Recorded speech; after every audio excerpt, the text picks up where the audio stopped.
Welcome to the channel, everybody. OG here, and it has been a while, at least since I streamed last time, and that's because, simply put, there is no good football game out at the moment. Now, fortunately, we have Marceau that has been streaming goals, and what we are going to do today is watch not just goals, but every single football game.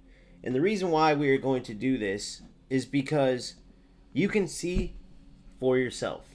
If you try to train your eyes not to look for what you're familiar with, right?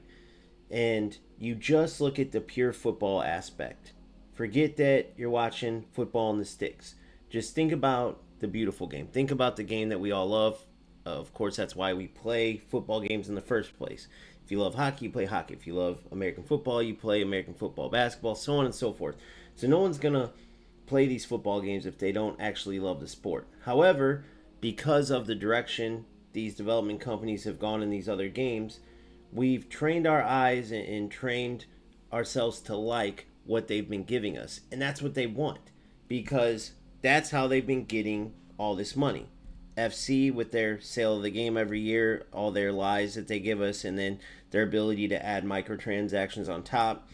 UFL and eFootball with their fake free to play angle, and then they just go crazy with the constant microtransactions, constantly releasing new players and focusing on that despite having broken gameplay. And so when you watch each of these games, and I literally picked random streamers for eFootball, for FC, for UFL, and for goals. Right now, goals, it's unique because it's not even at full release yet, meaning the devs still have time to sharpen the game before full release. However, the game's so good, go ahead and judge it just like the rest. And I say that because for a long time with UFL, when Strikers, the development company, started making mistakes, people would constantly have the excuse like, oh, it's a brand new game, it's a brand new game. And I even said that at the beginning because I had a lot of hope for UFL and I was rooting for them. I had no reason at the time, at the beginning, to think that they would go the route that they did. So I would defend Strikers. And then as you start peeling back the layers, you see, well, the game's actually been in development since 2016. Then way later, I found out that it's actually a rip from an old FIFA. I think it was FIFA 16 or 17, right when it came out in development. And then you start looking at the gameplay, and you see where it matches, where that is relevant. You start to see some of the areas where Strikers can't fix the issues in the game, and you realize, like, if you have a foundation that you didn't build yourself and then you take over and try to start building on top of it, if you're not at the skill level of, whoever built that foundation, if you don't have the knowledge that they had, then of course you're not going to be able to go all the way back and change anything because the foundation's already there and it's not yours. You didn't know how to build it in the first place. You don't have that ability, and so you can't fix those issues that are near that foundation, right? And that's what's going on, not just in UFL, by the way. FC's dealing with it, not only with their server issues and everything you're seeing there, but also with the way the game works, the outdated game engine, right? You have a lot of issues there. eFootball's the same way. They made this switch. I don't know all the ins and outs, but they essentially made this switch with something to do with their mobile game. So when people have been calling it a mobile game, I was like, this is crazy. People think because eFootball Mobile is so popular that they just took that and made it a console game. But that's not what people are saying. They're actually talking about a change that took place that Konami did, and it's a big reason, an underlying issue with the game on console, right? Or even PC. So there's a lot there that I don't want to dive into because I'm not going to talk about something I can't give details on. It's just all of these issues are inherent with the game. They're not going to go away. So I'll use goals as the example, as this will be the first game that we watch. Marceau, who's one of the best players in the world, when he's playing the game, right, you can see why he's one of the best players in the world. However, the certain smaller shortcomings that occur in the game, they're fixable. They're all having to do with whether it was the lob through balls, right, where you had to constantly chase back and worry about over the top through balls, the lock on, the passes locking onto a player, let's say the zigzag dribbling, certain things that are all fixable. And by the way, much of, if you want to go back and look at my video about the 5 biggest issues I've seen in the gameplay with goals, they've already been fixed, right? According to the CEO, all these things have been addressed. And now, just before this, Marcel, by the way, you need to go and follow him on Twitch as well as YouTube. He is no different than if you like watching the best players in FC, like whether it's Tex or Vergang or in Dominator and eFootball, right? UFL doesn't really have it unless you want to say like Pantera's left. There's not really many people left.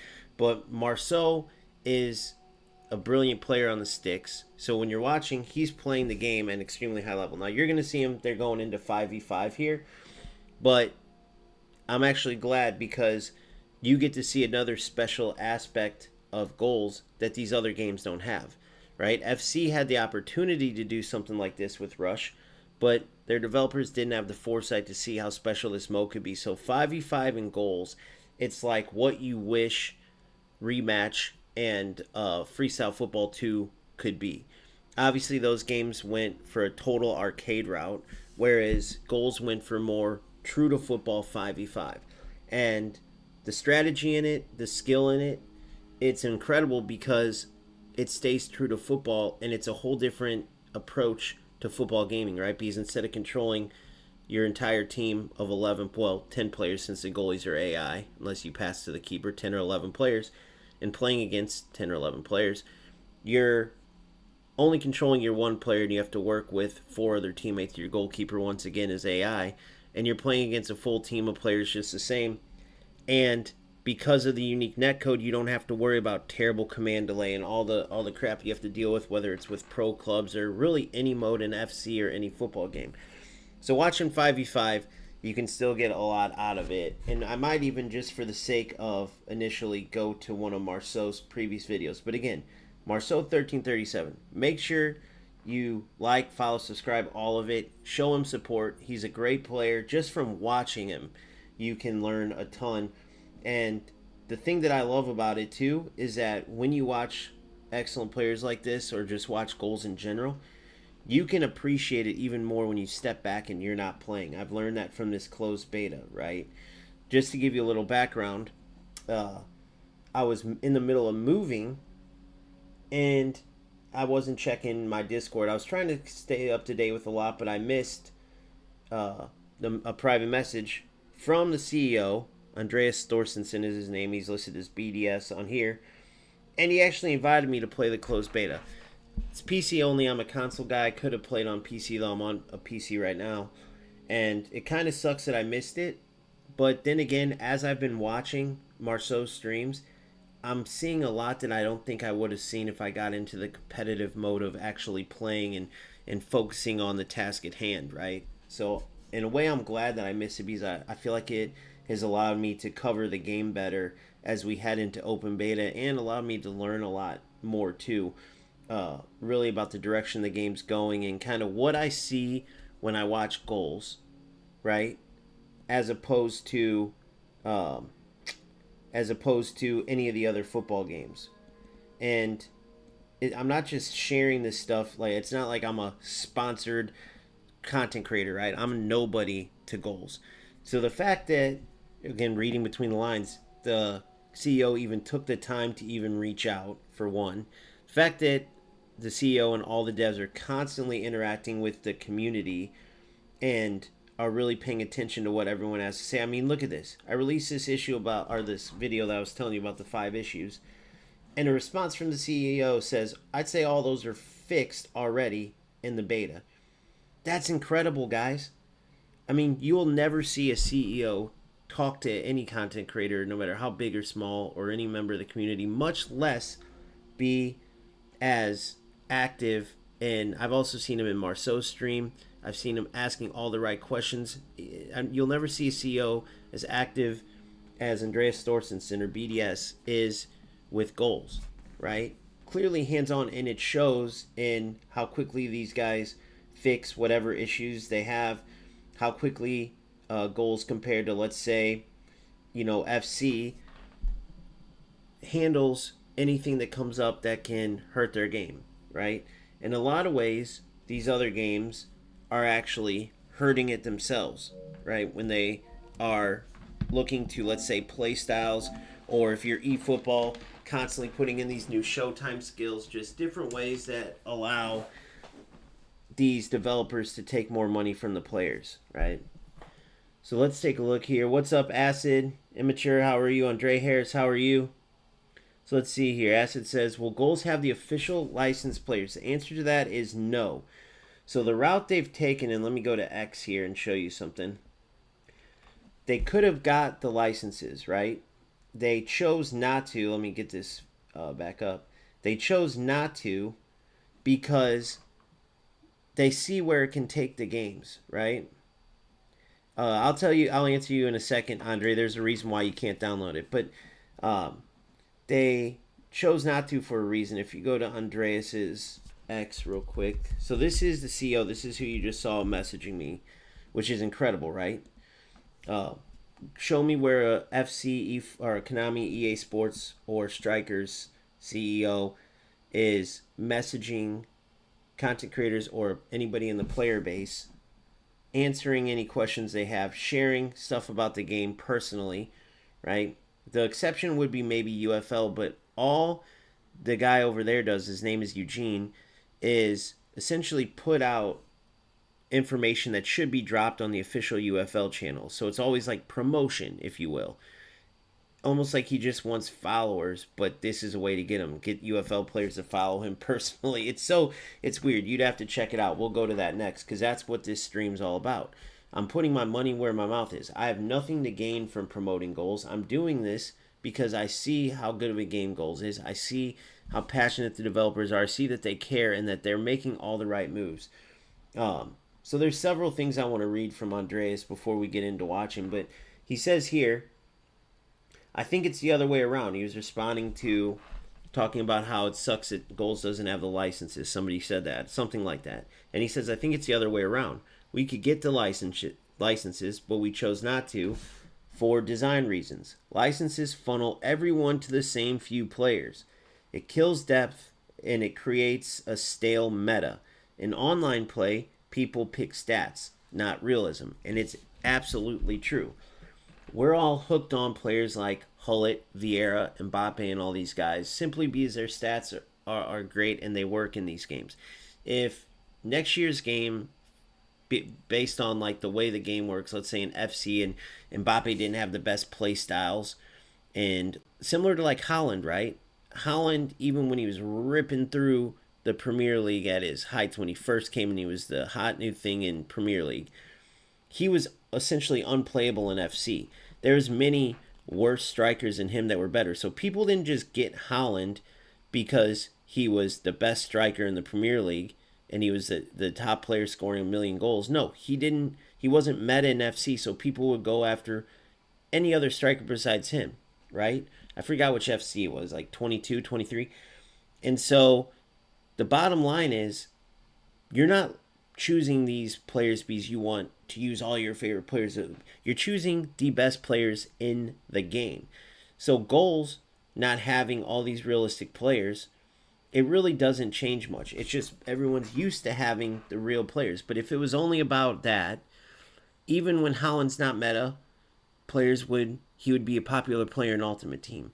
Even if, like, let's say Rick Helme or Schneider or Rui Costa is a good example, or Xavi or Iniesta, whoever, even when these players weren't meta in FC, for instance, or eFootball or whatever, people would still pick them up. But no, you pick up whatever player it is, whether it's a modern day superstars or icons, whatever they call them, legends. You pick up the players that have the best stats or that do the best in game, right? It's just players aren't used to that, not having those real names. So once you really dive into Goals and you dive into how important the stats are and you start learning to read stats, you get a new addiction, if you will, in a good way to building your team. And it's so true to football because each player can play several different positions. It's not limited. Goals, there's no player rules limiting players. There's no play styles you need. It's literally how you read the stats and you determine. Some players might read a player's stats and say, I want them at cam. Another player might use them at wing. It might also matter how, what players you have on your squad in total. You might play a player at CDM that another player uses at center back or right back. So it's literally how you interpret the stats, and then those stats affect how the player performs on the pitch, and that's it. So every week with rewards, instead of looking to pack the new Mbappe, or hopefully you have that 1% chance of packing Hullet, and that's what you get addicted to. In goals, you look forward to rewards so you can upgrade your players and pack new players that potentially can be superstars or replace maybe a wingback that you need, or a better center defensive mid you've been looking for. And it's all based on their stats. And then these made up players have their own personalities within goals, but they're unique, not just to goals. No two players are alike. So that player is unique to you. They have their own tidbits, their own personalities. And so it creates this own world that you control your team and you create the superstars instead of going after the same real life legends, the same real life superstars. And it just gets old. And you see mirror matches. You see Claudio Pena's in every single team, and Van Dijk's when he's the man, or Varane when he was the man, or Hullet and every. You see what I'm saying? You get a unique scenario in goals that you don't have in any other game, where it's unique players, unique teams. You don't have to use the same formations. You use what works for you and for the players that you have, right? So to answer Andre Harris, the reason you can't download goals right now is because it's in closed beta. It's only on PC and it's by invite only. But soon, like the beginning of March, we're going to get to open beta, and then we all can play, right? Then we all can play. So you got about 5-6 days, 10 days, 14. I don't know the exact date, but it can't be longer than, let's say, 2 weeks, right? Because when you watch goals, and we'll start watching some of the 5v5 gameplay that Marceau's covering, but when you watch goals, like I'll go to another one of his videos, you'll see the game's ready, could be released tomorrow, but and still be great. And I'm not saying it's as sharp as it can be. Like the devs clearly know, that's why they haven't released it for open beta. But I'm just saying, compared to the other football games, it's already playable. Like we would already enjoy it just like we did the alpha. But it's a good thing that they're focusing on. It's a good thing that they're focusing on sharpening the game up that much more. But I'll let you guys see for yourself here. And in the meantime, I want you to pay attention to this FC gameplay, right? I want you to pay attention, and then I'm going to start answering questions, to how the play styles, how important they are in game, to the delayed, glitchy looking gameplay, right? And this is an actual cup, an actual tournament. And I want you to pay attention to what the gameplay looks like, to the type of goals that are scored, to how this compares to real football and how arcade it went, right? So we'll get into that as we get back to the gameplay. But Ayam, how are you? I played eFootball, but just like FC and UFL, it's a broken game. So I'm pretty much done. Now, I do have respect for eFootball, but the fact that they've added something like Smart Assist, how greedy they are, and the fact that they're catering their game to no skill or low skill players just to get more and more to play, to get more and more to spend money, they've essentially sold their souls, and their game's suffering from it. Will goals have the official licensed players? So I answered that. But even if that's a turn off to you, I strongly recommend you try it and see how awesome it is, the way their player system works. And to answer Andre Harris, who, by the way, I go way back with, these are guys, just like many of you, that were in the community or that I know from UFL. And I was extremely hopeful for UFL, but I was always hoping and never knowing, meaning the goals devs are interacting so much and providing so much on what they're doing and in the direction they want to go, that it already. We have the answers, whereas UFL, we were always like, what if they added this, or what if they changed this, or let's hope this patch is good. And all that hope turned to nothing, and it's not our faults. We were wishful thinking. It's just we were hoping for no reason because strikers ended up being incompetent. They could never give us what we wanted. Whereas goals, they tell us, hey, you know how you can play with 160 ping in our game and we're the only game without delay or minimal delay? It's because we have a unique net code. So you can play players all across the world, which means less wait time for games. It means a much better experience. Hey, you know how every other game has play styles and player roles, and the fact that players lean on that stuff to make up for them not having skills? We're not adding any of that. It's only stats that we'll have. Our goal is good gameplay. You know how these other games have this? Well, we're doing this. Like, they explain things and they show you the roadmap. They have nothing to hide. It's why they're the only football game that released the alpha as if it was a full release and let so many of us enjoy the game. Everybody else would have been scared of the clips coming out of their game being bad or having glitches. And even in the early stage like alpha, Goals said, here you go, all you guys can play. And many of us, including myself, had a blast. I hadn't had that much fun playing a football game in years and years, guys. Right? So how you upgrade players in goals is you'll get a team, okay? And I'll actually show you this too. Let me come in here. You get a team of players, and then what you do is, let me go to here. What you do is earn XP through just playing the game, and then once you get enough XP, you can play a certain amount of points, which is the in-game currency, right? And then once, if you decide to upgrade that player, the upgrades themselves are actually random, right? The upgrades themselves are actually random. So you never know if a player is going to get speed and defense boost, if they're going to get boosts across all the stats. You don't know if they're going to be major boost or little boost. And by the way, each player has a random amount of upgrades. Some players will have up to 6, 7 upgrades. Some players will have 1 upgrade, right? And so you have to look at their stats and decide if you're going to pay the points once you get the XP to upgrade them. You can choose not to and sell them away, or you can choose to upgrade them. So I have to scroll down a bit. Let me look here if I can find video based on search result for upgrade. I'll have to keep scrolling down videos. And so for the weekly rewards, that's what was so fun about it. Let me find it. I have so many videos already covering because the game's been so amazing. Build for esports. Let's see.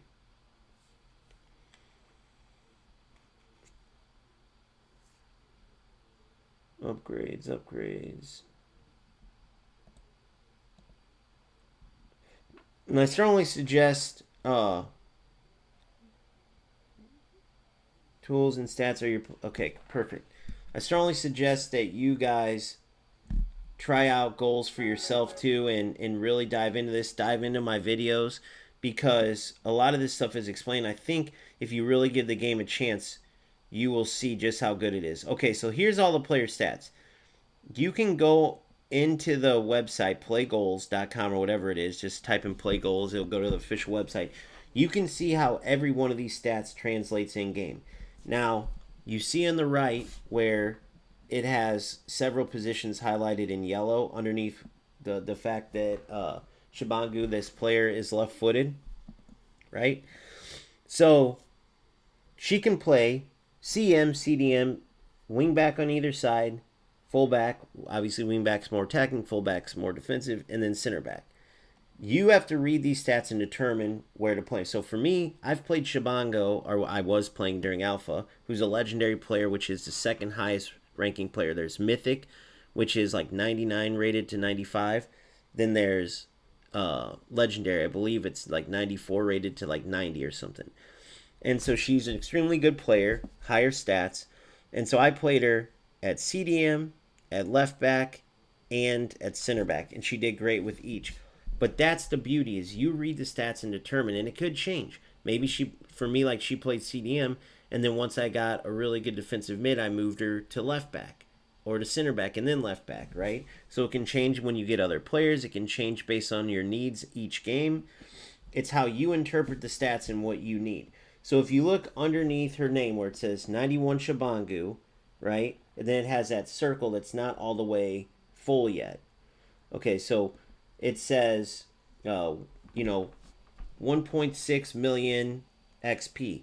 The higher rated the players are, the more XP you need to upgrade the players. So for Shabango, I needed 5.5 million. Okay, and so I was a ways off so far at this point of when this video was made.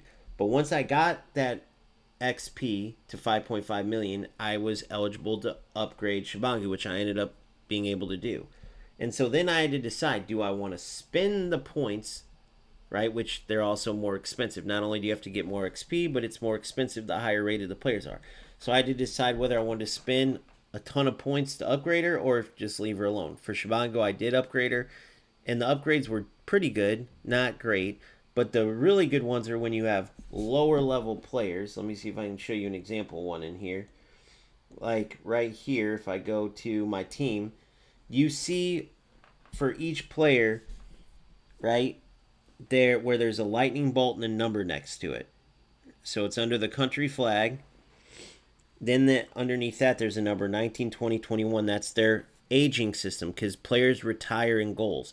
They do that so you don't have a dead end system like UFL had with the skins where they had to get rid of it because everyone was maxing their teams out. There was no team building anymore because they weren't smart enough to add something like goals where there's a timer for your players and goals. And so you have to deal with, just like real life, players eventually retiring once they hit 34, and then you have to replace them. So players age based on how much you play them. There's a whole science behind it. You can read up on it. But when they're not playing, they don't age. When they're playing, they age. And so, anyways, underneath that, their age, if they don't have any lightning bolt in the number, it means they're fully already upgraded. If they do, that's the amount of upgrades. Like you see one, you see two. Some players, not in my lineup so far, but because I've already upgraded several at this point in the video, but some will have 3 upgrades available, 6, 7. And you see my right back, my wing back, who you see is actually a center back that I play as a right back, which is fine, or a wing back, I should say. And he has that yellow lightning bolt. That signals that I have enough XP to upgrade him. So when I click into him, if I want to spend the points, I could upgrade him. And then he may get a huge pace boost, a huge shooting boost, a huge passing. And within the larger stat, there's subcategories. Like within pace, there's sprint speed and acceleration. It's the same for shooting, passing, dribbling, defense, and physical, as you know. And these stat boosts are random, right? So you may get an upgrade of stats +1 across the board. You may only get +1 on defense and dribbling, and all the substats are just some of them. You may get +10 or +20 in all of the categories, or maybe just 1 or 2. It's literally random. And what it emulates is like in real football, you have players in your academy that you can predict if they're going to turn out to be superstars or not, but you never know for sure. You never know for sure, right? And so some players that you thought were going to be superstars because you read their stats and you upgrade them, and sure enough, they become superstars. Others, you never dreamed that they would become anything. You upgrade them, and now they're, a top cam in your team or striker or whatever it is because they got these huge upgrades. So it emulates that academy process where you develop players, and from there, right, you create the replacements for all the different positions as you pack players and as you choose to upgrade players correctly, right? So as I'm clicking through all these games, obviously we have to get through these stupid ads, thanks to Twitch, of course, but it is what it is. I want you to, again, focus on the gameplay of these other games, because when you dive in, as you hear me explaining this, the stats matter on the pitch, and that's it. No play styles, no player roles, right? The gameplay is as pure of football as you're going to get of any game. The game modes are incredible. This new knockout mode, their version of Champs, their weekend thing, incredible concept, where you're rewarded no matter what level you're at, but the higher you get, the more rewarded you get. All the way up to number 1 in the world, number 2, number 3, number 5, top 50, top 100. It's incredible. No other game does it like that. Like FC used to do a little bit better with the top 200 rewards for ranked and all, but they've stopped. Goals, they keep track of everything. You can look at all these incredible stats and really see how well each of your players do, how well you're doing, right?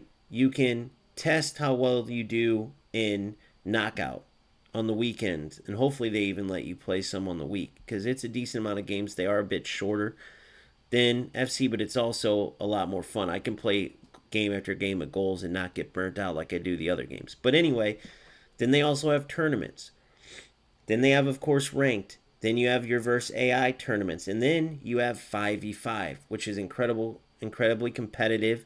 It's extremely fun. They even have money tournaments and look to have like a separate pro scene just for 5v5, right? To where they're going to do a Nations World Cup where it's like goals players from Germany versus goals players from Italy versus goals players from USA versus goals players from Canada.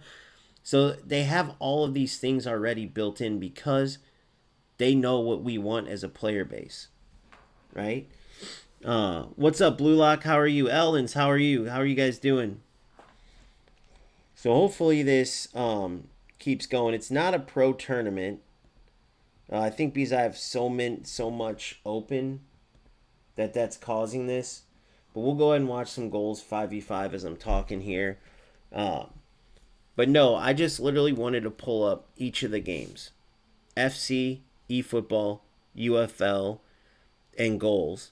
Because I've been making a lot of these videos. And while a lot of you get it, there are some people that like are blown away that I'm so supportive of goals. But I'm trying to show people it's not just for no reason. Like with UFL, like I said, I saw how it had potential, but the game wasn't at a point where it was great. I was hoping that it got to a point where it could be, and I saw potential that it could get there. With goals, I'm actually seeing actions that are showing me why it's so good now and why it's going to continue to be better. That's a huge difference. Kevin Pedro, what's up, buddy? He said nice video related to the content before for the. Thanks, brother. Hey, it's great having you, Kevin. I think you're a player that's thoroughly gonna love goals. It's built for a pro scene.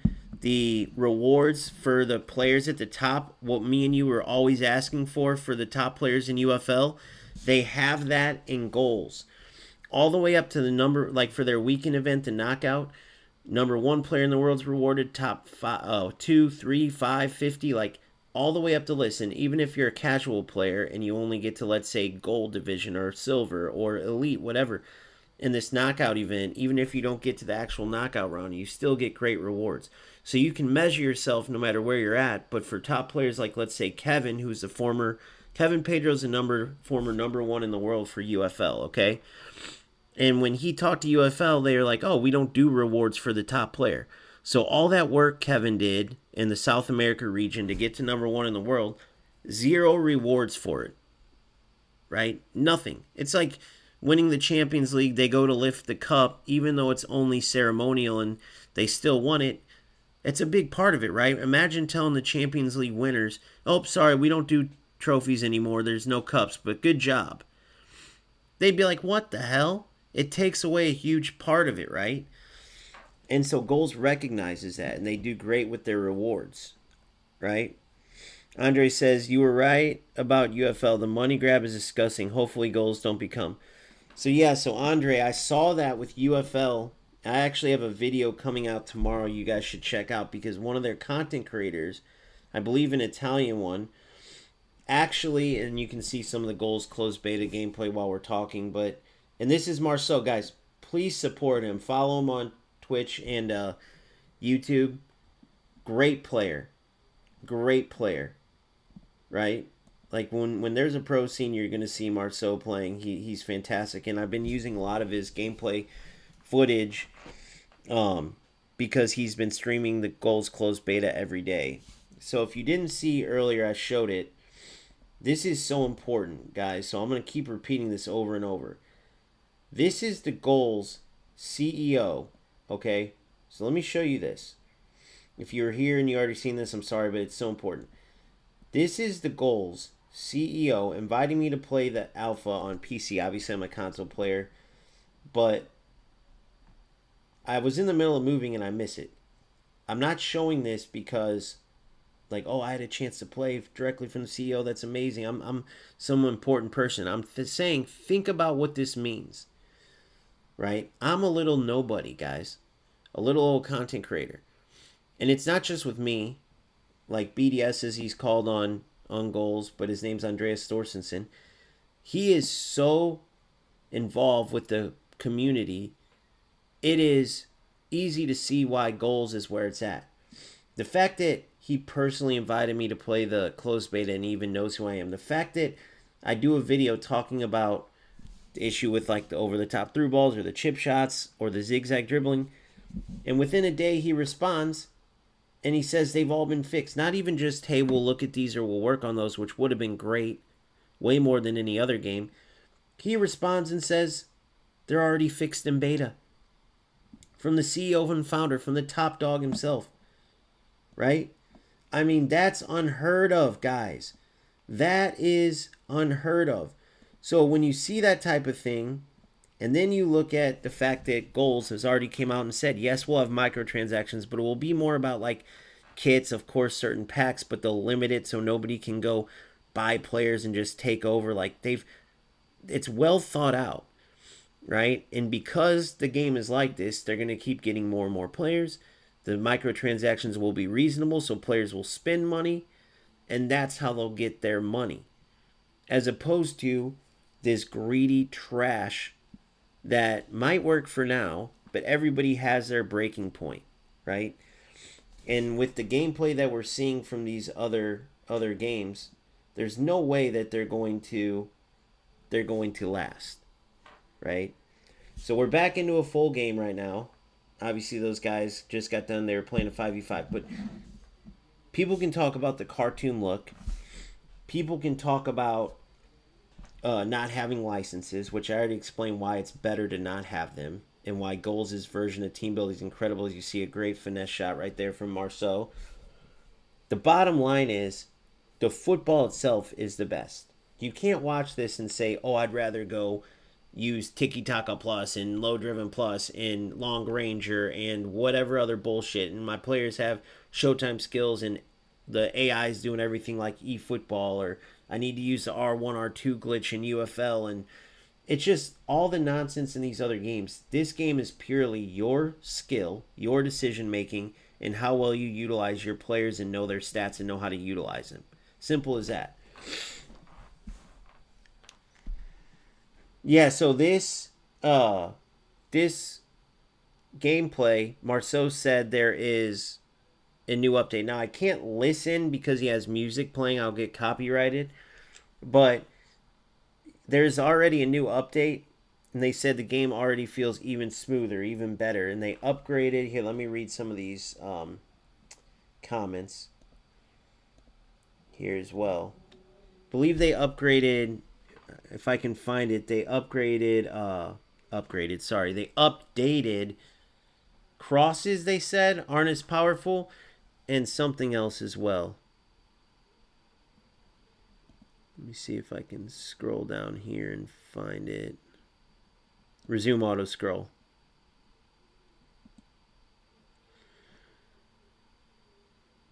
So I can't, maybe.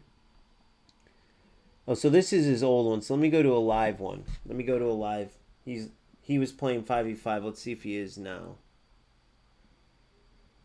So let me read these. Sorry, I forgot I clicked out of the live stream. I'm an idiot.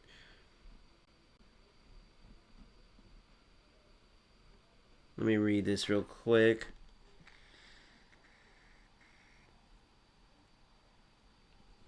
So I think these guys, let me see this. Okay, so yeah, this is 5v5, so you guys can get an idea, right? Why is the color like this, though?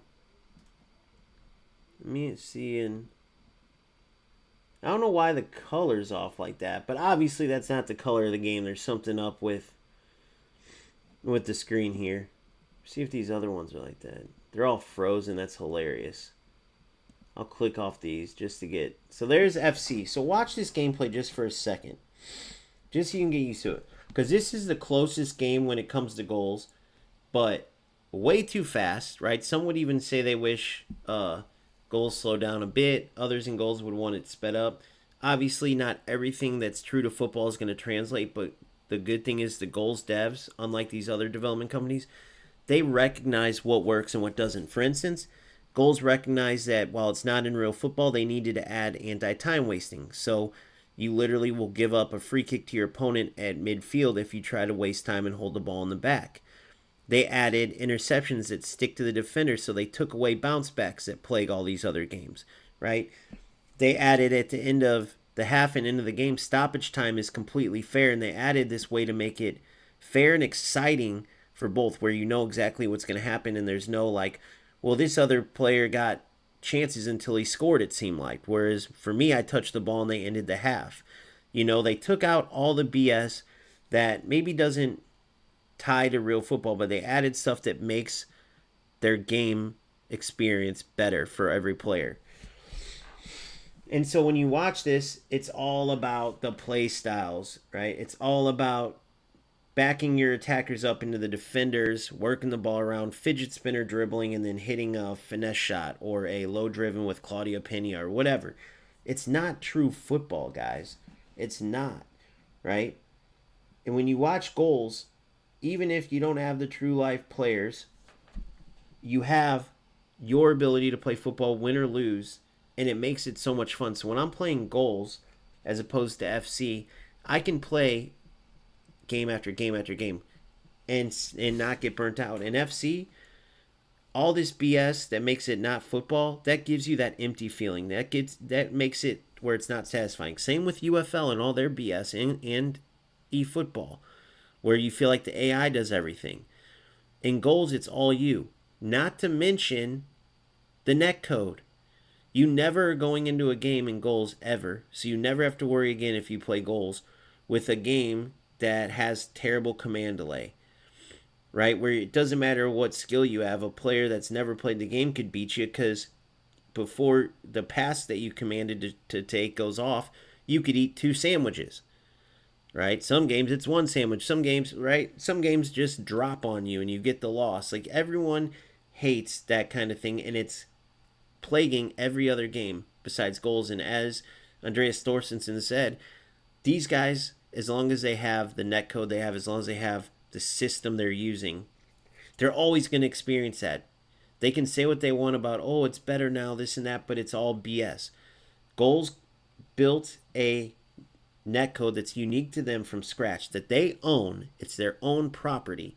So no other game could copy it, no other game could use it.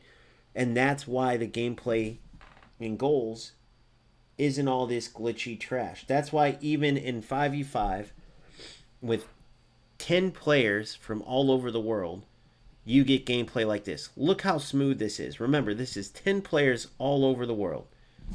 Think about that.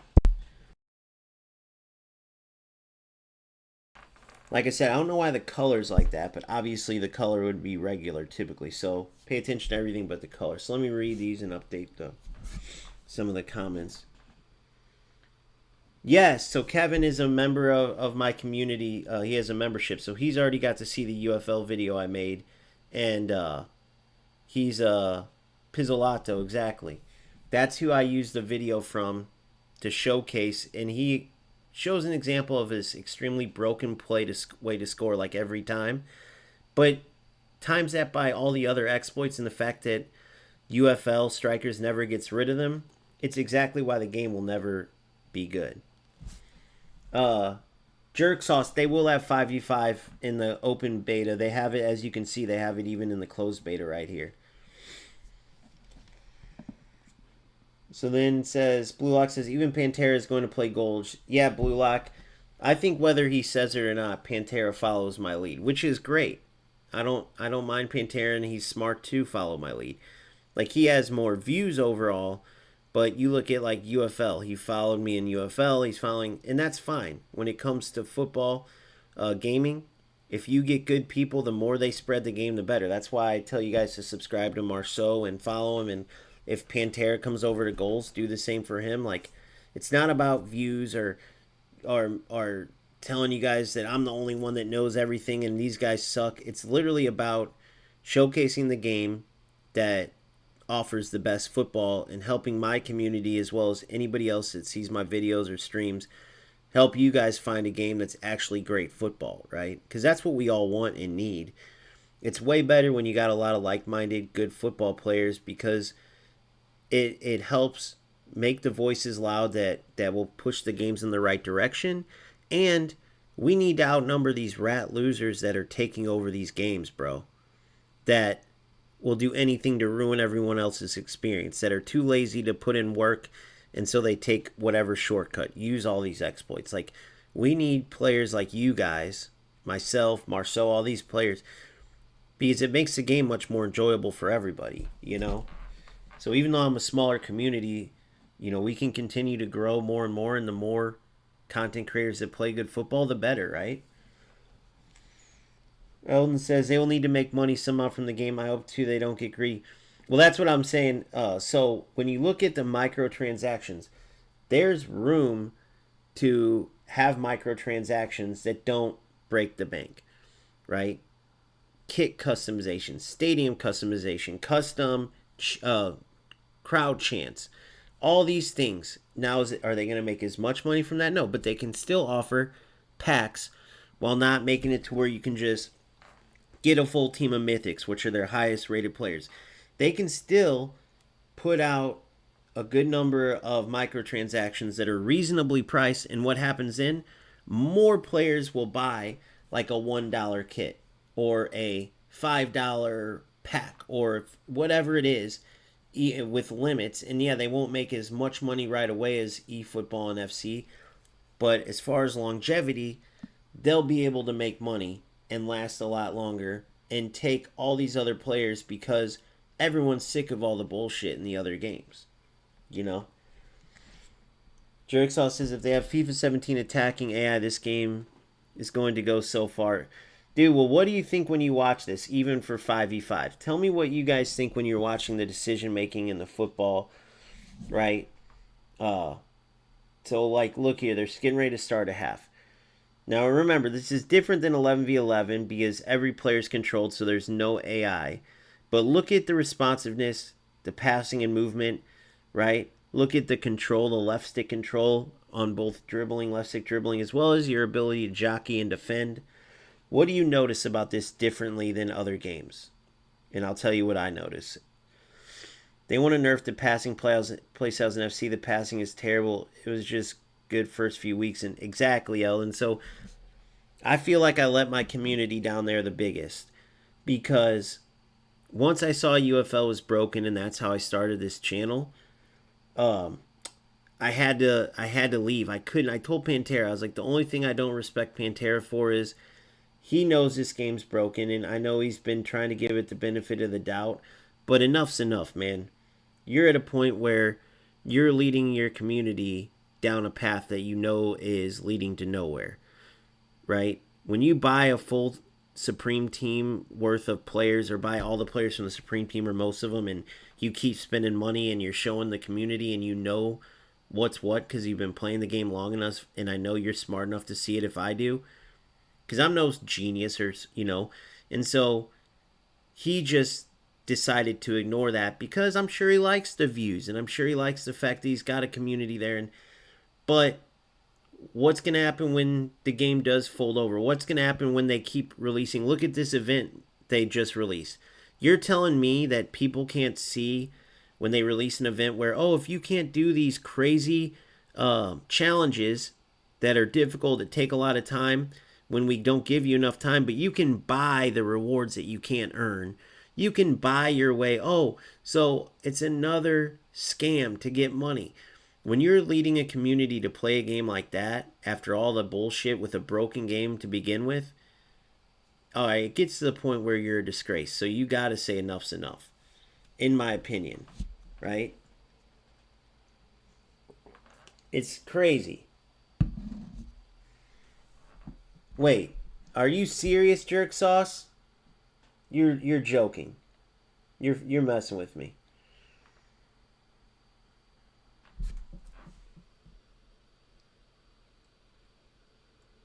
Is that for everybody, or can you choose to use that to change the color? You're right though, because look, Marceau's regular color. So what's the story behind this pitch? Can you let me know?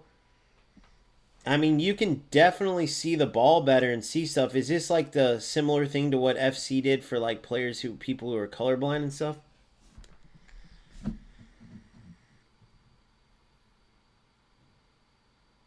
Blue Lock, he's going to goals. No, Ronald's still playing. Ronald, Blue Lock, you didn't see the whole story, so that was an instigation. There was a player in particular that was in this group of these players who are, a lot of them, some of the best in the world at goals, and he didn't like them. But he said a lot of racist, messed up stuff to them, and so he wanted me, since I had a platform, to go after these guys. And so there's a whole bunch of stuff that happened where he almost got me. Like, he wanted me to do what he was getting me to do, and they started producing stuff where this guy, I forgot his name exactly, but he was racist towards Jewish people, black people. Like, he was doing all the stuff he was blaming these guys for. So it was a big misunderstanding. But of course, when I first saw it, I thought these guys, including Marceau that you're watching, they were just a bunch of bullies, and it wasn't the case. Now, I'm not saying there are some people within this group um, that either I have a misunderstanding with, because but what I've seen I don't like. This guy Selcho, I'll call him by name. I'm not gonna pussyfoot. Selcho, the way that I've seen, where it seems like he'll abuse things in the game at the mercy of making the game look bad, only to players that he chooses he doesn't like, or he'll try to be a troll and almost like have that, he really has that gatekeeper mentality, which I was seeing. But this one guy was making me feel like all these guys were doing that. And so I could be totally misunderstanding about this Selcho guy. He is a great player, but the way he is, and the way a few of these others are, it's definitely not healthy. I've definitely seen players like that really put a big dent in a potentially positive community and plant this cancerous cell that can spread, as you guys know. Like the FC community, the biggest toxic, cancerous community you've ever seen. UFL has turned that way when these rat loser players take over. So I do see it from some, but a lot of these guys, including Marceau, were wrongfully accused of crap. So, Blue Lock, with what you're talking about, and anybody else that didn't see the resolution to that, this one dude was essentially orchestrating that because he didn't like these guys. It was crazy, dude. But he disappeared. He erased all of his socials. He's gone. Um, but yeah, look at that. It is. You could see the red right there. So I'm assuming this color is a way. I don't know if it's the answer similar to like FC's for like the colorblind players or whatnot. So Jerksaw says, no, it's literally a new pitch. They have a normal green grass one, and then this one is a night type of vibe. Dude, I do like it though. I do like it.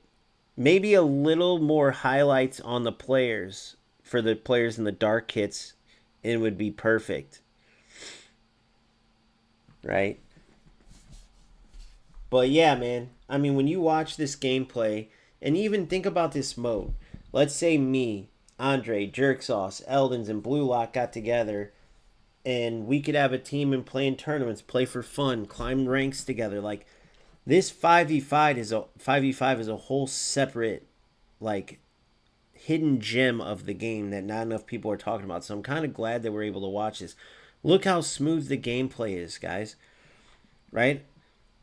I mean, Marcel, if I'm not mistaken, I know he's German, but I don't know if I think he lives in Germany, and then I'm thinking Sweden, but that's because that's where the Goals HQ is. But I'm almost positive Marceau lives in Germany. But he's playing with players all over the world. He could have players from Portugal, USA, Canada, Jamaica, freaking Antarctica, playing on a sheet of ice. And no matter what, the gameplay is going to look and feel like this because of that unique netcode. That's unheard of, guys. It's insane. So Jerksaw says, I played UFL 2 days ago after taking 2 months off, and even though I was going 16-0 in divisions, the gameplay somehow got worse, way less responsive, yes.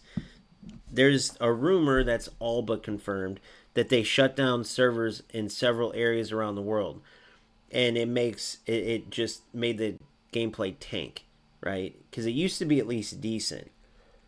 And whether that's a combination of not having many players and the way that their netcode works and all that, but because I'm not a technical guy, I can't give you the whole rundown. But whatever it was, their gameplay has gotten terrible. The delay in UFL, it's on the levels of FC and eFootball now, with FC obviously being the worst.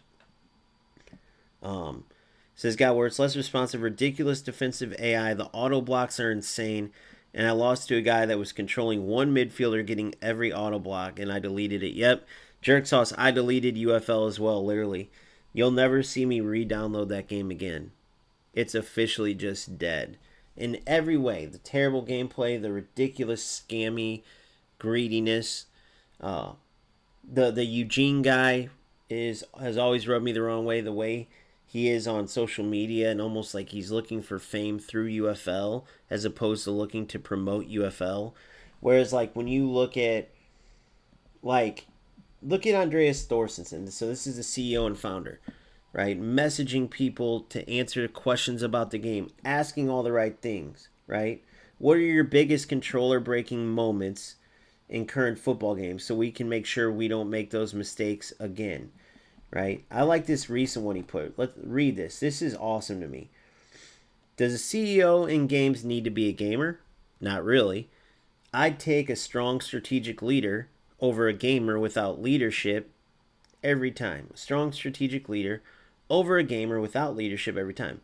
Building and scaling comes first, but the best is clearly to be both. Deep player understanding, which Andreas has, plus strong execution is how you win long term. Notice what he says. How you win long term. Deep player understanding, so giving us what we want, plus strong execution.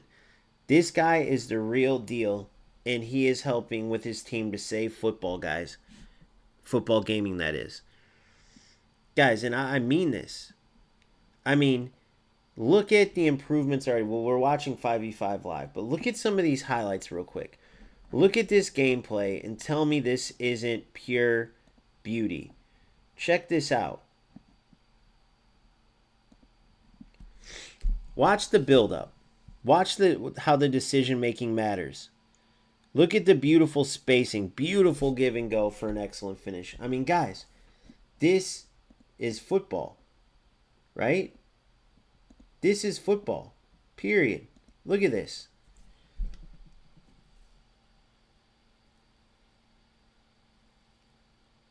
Nice dribbling. Beautiful left stick. Beautiful left stick into a goal. I mean, you can't beat this, man. It just makes me want to play so much, guys. And this is why I've been enjoying watching like Marceau and a lot of these guys playing the closed beta are great players. Look at this ball movement. Look at this. Yeah, you might not like the sharpness of the animations already. Of course, those will keep getting better as they go. But this is pure football, guys. This is pure football. Oh, well, he doesn't look like Mbappe, so I can't play the game. You know? Oh, so you're going to go do, finesse shot FC or low driven FC, play style FC because you don't like a cartoon looking player. Who gives a damn? The animations themselves, like the look of everything, the look of how the skill moves come off and all that will improve over time. This game is not even a full release, but the football itself is undeniably brilliant. Look at this ball. Look at this ball. Look at that. Oh my gosh, guys. Beautiful. Beautiful. The skill gap in this game is just incredible. Look at this. Beautiful football. Look at that. And notice, look at that finish and the realism and put it in the corner like that. I mean, everything you're seeing here is literally pure football. Right? We need to see Team USA with you, Pantera, Maniac, Olympico FC. That'd be awesome, dude. I'd gladly play in that Nations Cup for sure. But I have to see how good I am. Like, these guys have been playing nonstop 5v5, and I'm proud to say, like, I was top 30 in the world. That's what I reached in the Goals Alpha. And at first I'm like, oh, it's no big deal. But I meant that more like if you're struggling in the Alpha, don't worry about it because, this is the time to work on it and get better and better and better, right? But as far as the quality of the players, I was proud of getting top 30, like getting that ranking and showing it. I was proud of where I got because there's so many beasts already that play goals, guys. that know football, that are great football gamers. And so when you accomplish anything in goals or you get an upset, even if it's just one game over a top player, it feels good because you know you're playing actual footballers. It's not like FC or eFootball or UFL where there's so much AI and so much BS that takes away from your skill, and you don't feel as rewarded even when you get big wins. It almost feels pointless, and you always feel robbed. How many times do you play those other football games and you're like, dude, that player sucked at football and I lost to him? And it's the worst feeling because you know you're the better footballer. You know you even did better as far as the sport of football, but they did better using exploits or taking advantage of a broken play style or having a certain player that's broken. You see what I'm saying? So class, I'm going to call you Class unless you tell me I'm wrong for on how to pronounce that. But Class says the transfer market will be integrated into the game, but it will be the goals app to prevent multiple accounts. Yeah, and what I believe it will be, tell me if I'm wrong, but I believe they're going to, because it's made up players, right? It would be something similar to like, okay, say I pack Andre Harris, right? And I already have, and he's a striker. I already have all great strikers. I want a center back. I can put Andre Harris up and get X amount of points, and then I can go after Blue Lock, who's a center back, and that's who I needed. So I have a legendary Andre Harris. I put him up for sale, or I put him up for sale, and I want a mythic center back Blue Lock. So now I can upgrade to the points I got for Andre, add them to what I already had, and now I can get a mythic Blue Lock at center back that I needed. Like, I think that's how it's going to go. So similar to FC, right? But I believe with more control, they're trying to prevent, if I'm not mistaken, like all the coin sellers and the ability for hackers to come in and all that bullshit, all that toxic shit you see in other games that are related around the transfer market. No different than they're doing from gameplay. They're trying to prevent. And I think that's why, I believe that's why they, tell me if I'm wrong if anybody knows this, but I believe that's why they've had the transfer market ready to be released, but they didn't release it yet because they wanted to make sure all these things I'm talking about, all the bullshit from other games, doesn't happen with the transfer marketing goals, if I'm not mistaken. So Andre says I need to run my tournament format like I did on UFL. Absolutely. So look, just to show you that it's not just talk, check this out. I'll give you an example. So when I go into my channel here, right, and I go into content, playlist, check this out. Already in the works for when we have it. Goals, OGFC, leagues, and tournaments. Look at the very top. So what we'll do is I'll host my leagues and tournaments. 11v11 will get to 5v5 tournaments and leagues. No different than goals is, because the more the merrier, right? And I'll post the highlight videos and stuff on here. Obviously, for streaming and everything, we'll do it through Discord. I have OBS. So now, unlike before, I was brand new to it at the time, and so what I did at the beginning was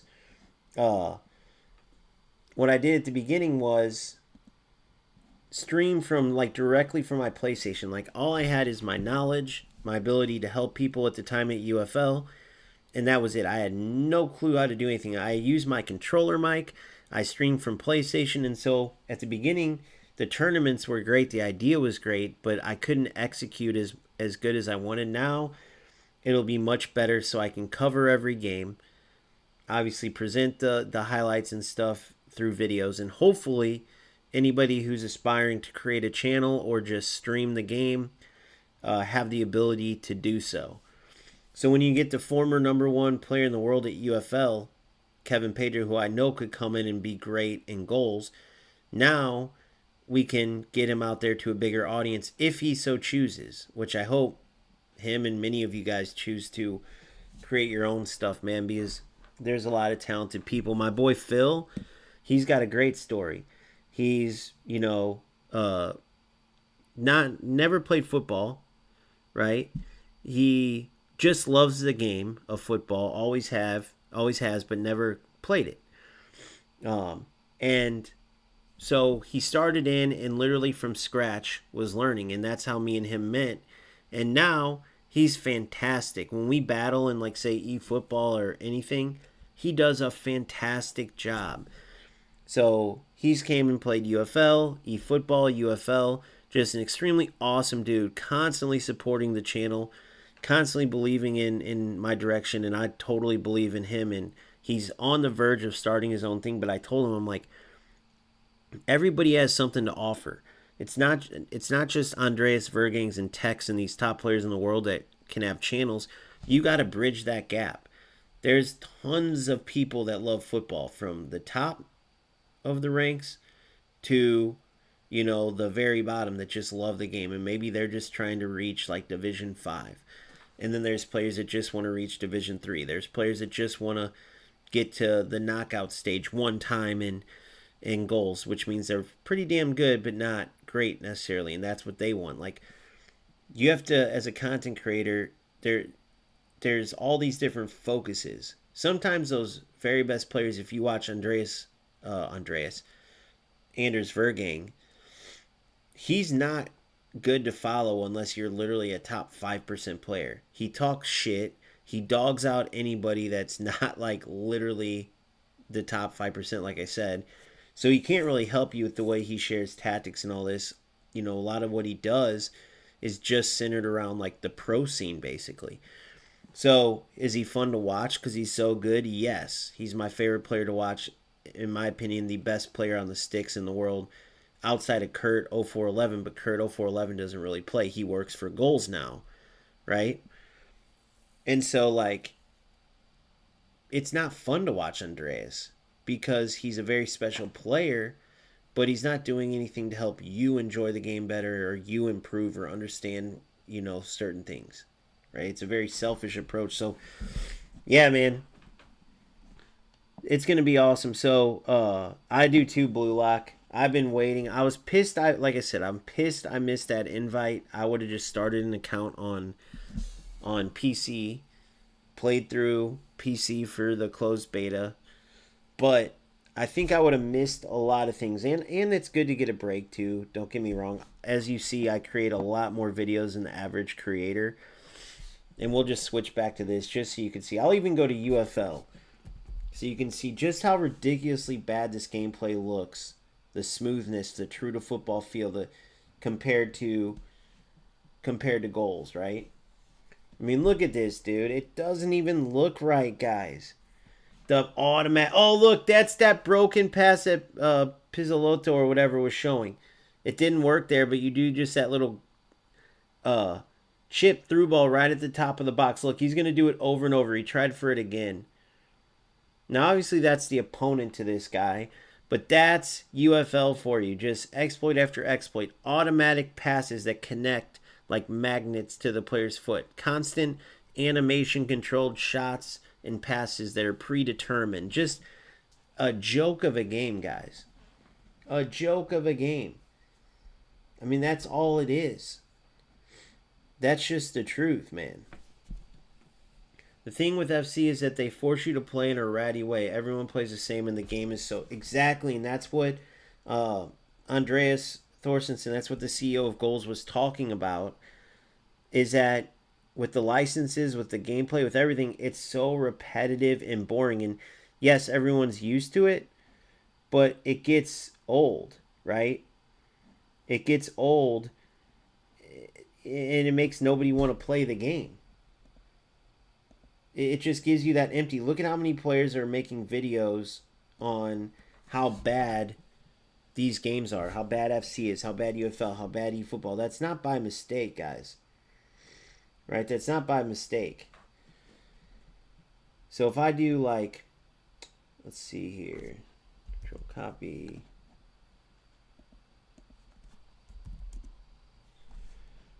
eFootball, for instance, which I believe you got to give them props for, like, coming up with that true to football feel, the weight of the passing, the pace of the game. eFootball is 100% the best. Like, when you squint your eyes and watch just the the passing around the pitch. eFootball gives you that realist feel there. But everything else, they shit the bed, for lack of a better term. The ridiculously unrealistic defensive system they have, I guess, to help no skilled or low skilled players. Uh, Smart assist is a given for how stupid that is. Then even just the shooting, not having any type of precision shooting, the shooting always feels random, like AI is choosing whether you score or not, right? The goofy goalie reactions, the way the defenders will like purposely, it looks like purposely miss passes and shit like that. Like the scripting and AI nonsense in this game is what ruins it. If you took the pace of eFootball and like the way the players feel in the movements, like even the way they do real life players, great. They did a great job.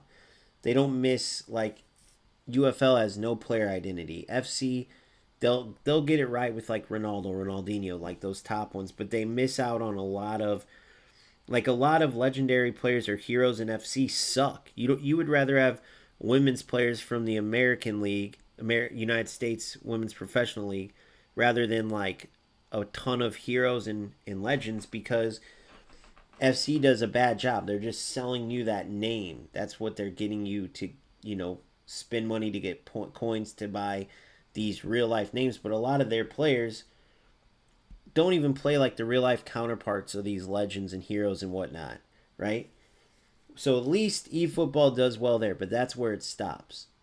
Because after that, you get into all of the bullshit. Constant tacklebacks, right? Constant abusing smart assist, constantly abusing whatever glitchy bullshit, the constant crosses that you see, those players that play two left wingers or two right wingers and cross spam, or just try to exploit through balls every time, or whatever it is, right? The game, other than like that foundational speed of play, weight of the passes, how the players feel and interact, outside of that, Konami is just totally shit the bed, man. Without a doubt. So Blue Lock says, once Pantera leaves, UFL will burn and crash. Goals is the next big thing. I'm glad both of you are going. So then, yeah, no doubt, Blue Lock. So then Jerksaw says, I love eFootball co-op mode with friends. I think that's the only good thing about the game, and attacking AI is decent. So I never really got into co-op, except for I'd try to play like sometimes with some of my community. We would play like the little co-op events. And dude, the only thing I'll say is the connection's terrible, man. It's the same thing with all these other games. Every game besides Goals, their net code, the delay for co-op was so bad. We didn't even really get a chance to see how good it could be because the connection between myself and my teammate and our opponents, it was terrible. So really a lot of this stuff that I've been talking about, if you look at the underlying issue, like if you look at it like building a house, we talk about the foundation of the games. Well, underneath that, if you don't build on solid soil, which would be like the servers, the netcode, whatever technical term is right, then the game doesn't matter because you're gonna have delay, command delay, you're gonna have glitchy bullshit. It's gonna suck. So none of these games are built on solid soil anyways.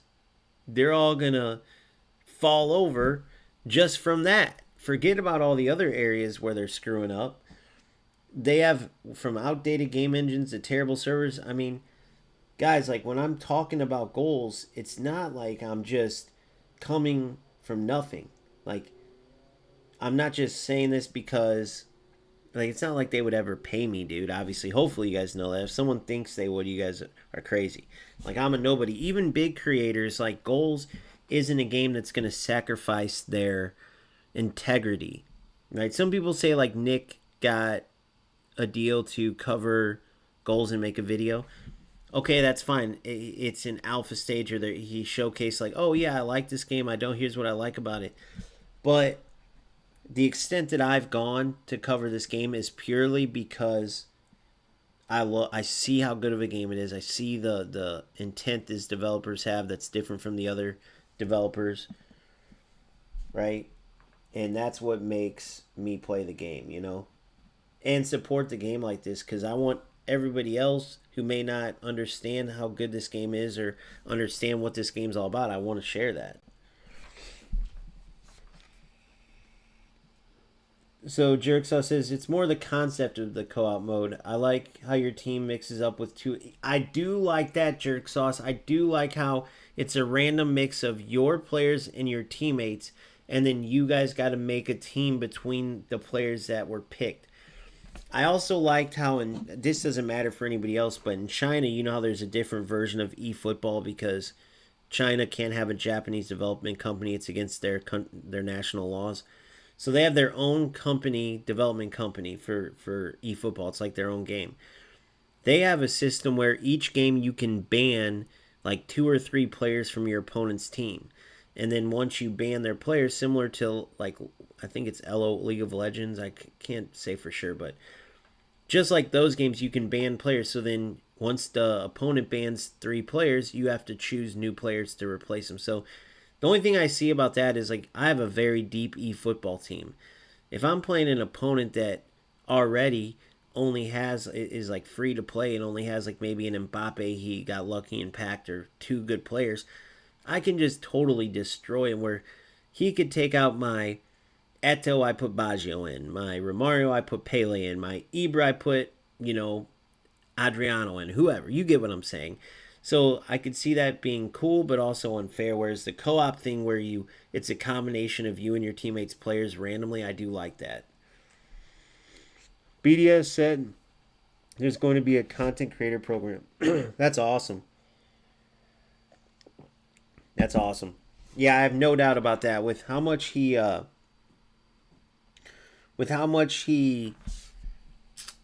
like connects with the community and how community based they are and how much like their focus is gameplay and giving us a great game, that doesn't surprise me at all.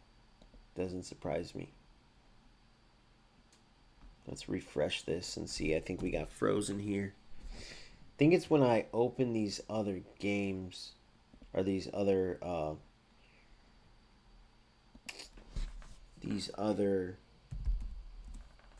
screens within Twitch, it starts freezing up. So let's see who's playing UFL right now. So I'll just keep clicking back and forth between UFL and goals, and then I'll do it just because like when you really see it, it's ridiculous, right? Wait, what was that red line I just saw? That was weird.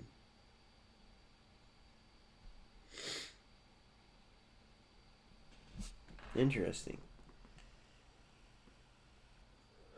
He missed.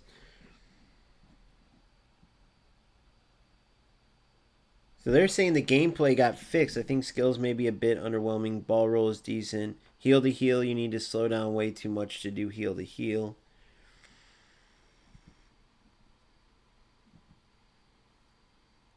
There's Ronald right there. We were just talking about Ronald. Yeah, and Ronald ended up being cool, man. So I'm glad I could let you guys know that, let you know that blue lock. Ball feels also not good. Only with smaller players it feels a little better.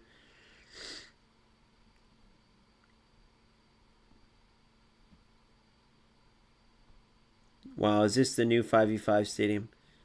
DMS, DM to BDS to keep 5v5. Free money with the Nations Cup content. A lot of fun, a lot of players playing. My first time passing, okay. I just like reading this just to see. But apparently they've already sharpened gameplay, and overall it looks like people are liking the most recent update. I know, dude. Just look at this responsiveness. And remember, there's 10 players from all over the world playing this. So it's so much better. So it's been tough taking a break from these games. But guys, it's pointless to play them. And I think it's once I play Goals Alpha. Now, I do got to talk about, if you followed, my very last day streaming Goals. Okay? So I go up against and already the game was kind of headed in a rough direction because the community got a bit toxic. That's what I was talking about with that Selcho guy earlier. Because what would happen is you had like a smaller community, as is going to be the case in alphas and betas and stuff. It's not the full player base. And so people would play, then they go in Discord and they'd agree or disagree. But you had some players like what this Celcho seemed, and again, this is my opinion. If I'm wrong, I'll of course correct it like I always do. But this Celcho guy is a top ranked player. He's kind of been a part of the game for a long time, similar to like Marceau that you're watching and a lot of these guys. And this guy Celcho would decide, okay, I'm gonna make the game. I'm gonna exploit all this stuff because I don't like this guy, or hey, that's a buddy of mine. I'm gonna choose to play football. But the problem with doing that is it created this toxic kind of situation. And a lot of players then would see players like Selcho when he would abuse stuff, and they would start abusing stuff every game. So by that last day, literally the last day before they pulled the game, sorry, no, I left like 2 days. I left when before they announced it, like the hours before, not even a day. They announced they were going to pull the game offline to work leading up to the closed beta. And so crosses, for instance, were broken, and then zigzag dribbling, driving to the end line and holding shield. Like there was certain stuff, but that's to be expected from the alpha. And typically in the alpha, you would see what's broken, let the devs know, right? And then that's it. Then you would play football because why use broken stuff in an alpha? Clearly, it's going to be removed from the game and it doesn't prove. And so that started taking over. So next thing you know, I'm playing a lot of players like this. I come up against a content creator that's a good guy, good content creator. His name's Tall Tommy. You can even, I encourage you to subscribe to him. Check out his videos if you like his content. See if you like it and subscribe. But I play him, and he's literally just, if you watch that game alone and seen how he played, I mean, he played completely ratty. And his response was that typical, oh, I'm just using what the game allows, right? But it was every broken thing you could think of. And of course, I go off about it. And then it just leads to this snowball. So then I'm up in a game 4-0 against a person I consider a buddy. Second half, I couldn't move, couldn't touch the ball. He's running through everything, right? He ties it up. And then I'm so pissed off at the game, fed up. F this guy, F whatever this dude did to just come back, whether it was full press, whatever it was. I do a kickoff glitch because you could play the over-the-top ball on the kickoffs. They fixed it since then, that over-the-top ball. And I beat him, right? And that ended up being like essentially, I played several more games, but that was like the beginning of the end of my alpha experience. And that's what made me so, like, it was so important to showcase exactly what happens when you get this toxic type of mentality that spreads, right? Because you start to say, well, what's the point? All these guys are doing this crap to me. And then your competitive side takes over, and now you're doing it.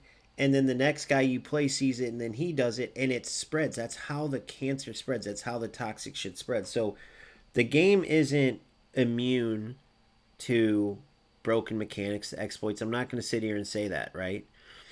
But I would say the biggest difference is the ability that the goals devs have to actually fix these issues, right? So you have to understand the difference there. I just talked about all that shit that happened. Alpha goes under. They see all the stuff that went wrong or went right or everything in between. That's what the point of the alpha is. If you have ratty bullshit, if you have stuff players can exploit, you want it to come out in the alpha. You want to see stuff like I just described so you can fix it so it doesn't happen for full release. And sure enough, they come out with this closed beta and I'm seeing nothing. You see that video where I listed the 5 issues and they've already been fixed, right? And which is incredible if you think about it. No other game does that, guys. UFL has exploits that have existed for months and months, and yes, they can't fix them. They're inherent in the game. They can't fix anything that's still broken that's been there for months, right? They can lie. They can put a Band-Aid on it, right? For instance, like fixing 50-yard shots by coding the goalie to save every single one, for instance. They did that with those 30-yard finesse shots that were a problem at one point. But that's not a total fix, because what will happen is they'll make a patch like that, but then something else will be broken. Players will bitch about that. Finally, they'll have to fix that. And it's like once they reverse one issue or put a band-aid on one exploit, it highlights another exploit. That's why you keep seeing the same vicious cycle of shit that they can't fix, you know? All right, so Blue Lock says, so there's a chance this game can become super toxic and well, it's like with any game, right? It's like what I was just saying, like those exploitable issues I was talking about, goals already have fixed them. It was much of that stuff that I showed right here, right?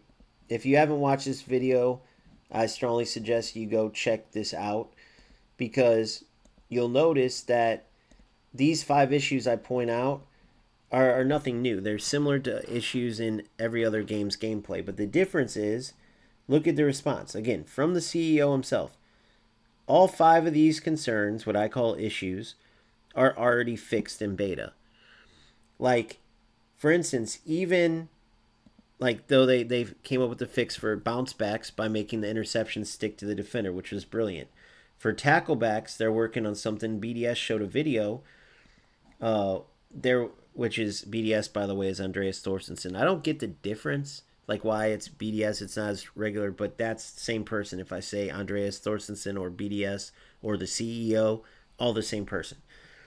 He showed a video where, like, for the ability that players that lose the ball have to, like, sprint forward and essentially get tackle back sometimes, they have it where they're working on the player will win the ball and the opponent who just lost the ball, instead of being able to run through and tackle it right back, there's like this moment where they can't do anything. And so it takes away that opportunity for ratty players to like kamikaze and just run straight through players and end up through. And instead of around players are using skill. And so they have that ability and are showcasing what they'll do when these issues arise. They don't just let them fester, which is where the toxicity takes off, because more and more players start abusing these things and it ruins the game. They come out and fix this stuff quickly. You see what I'm saying, Blue Lock? Jerksaw says, I can't wait for this game on the alpha. I've played someone from Brazil, and I was on 100 ping, and the game was still more responsive. 100%, dude. Blue Lock says that every game will have rats, whether, yeah, 100%. It's based on the development company's ability to take out these things that rats are abusing. Because what happens is when you remove that stuff, when you answer it quickly and get rid of it, and there's nothing for rats to exploit or to use as shortcuts, they're going to leave. Because one thing rats don't do is put in time and effort to get better. They go for any game where they can take shortcuts or use exploits to find success. It's a total loser mentality, but that's what rats are.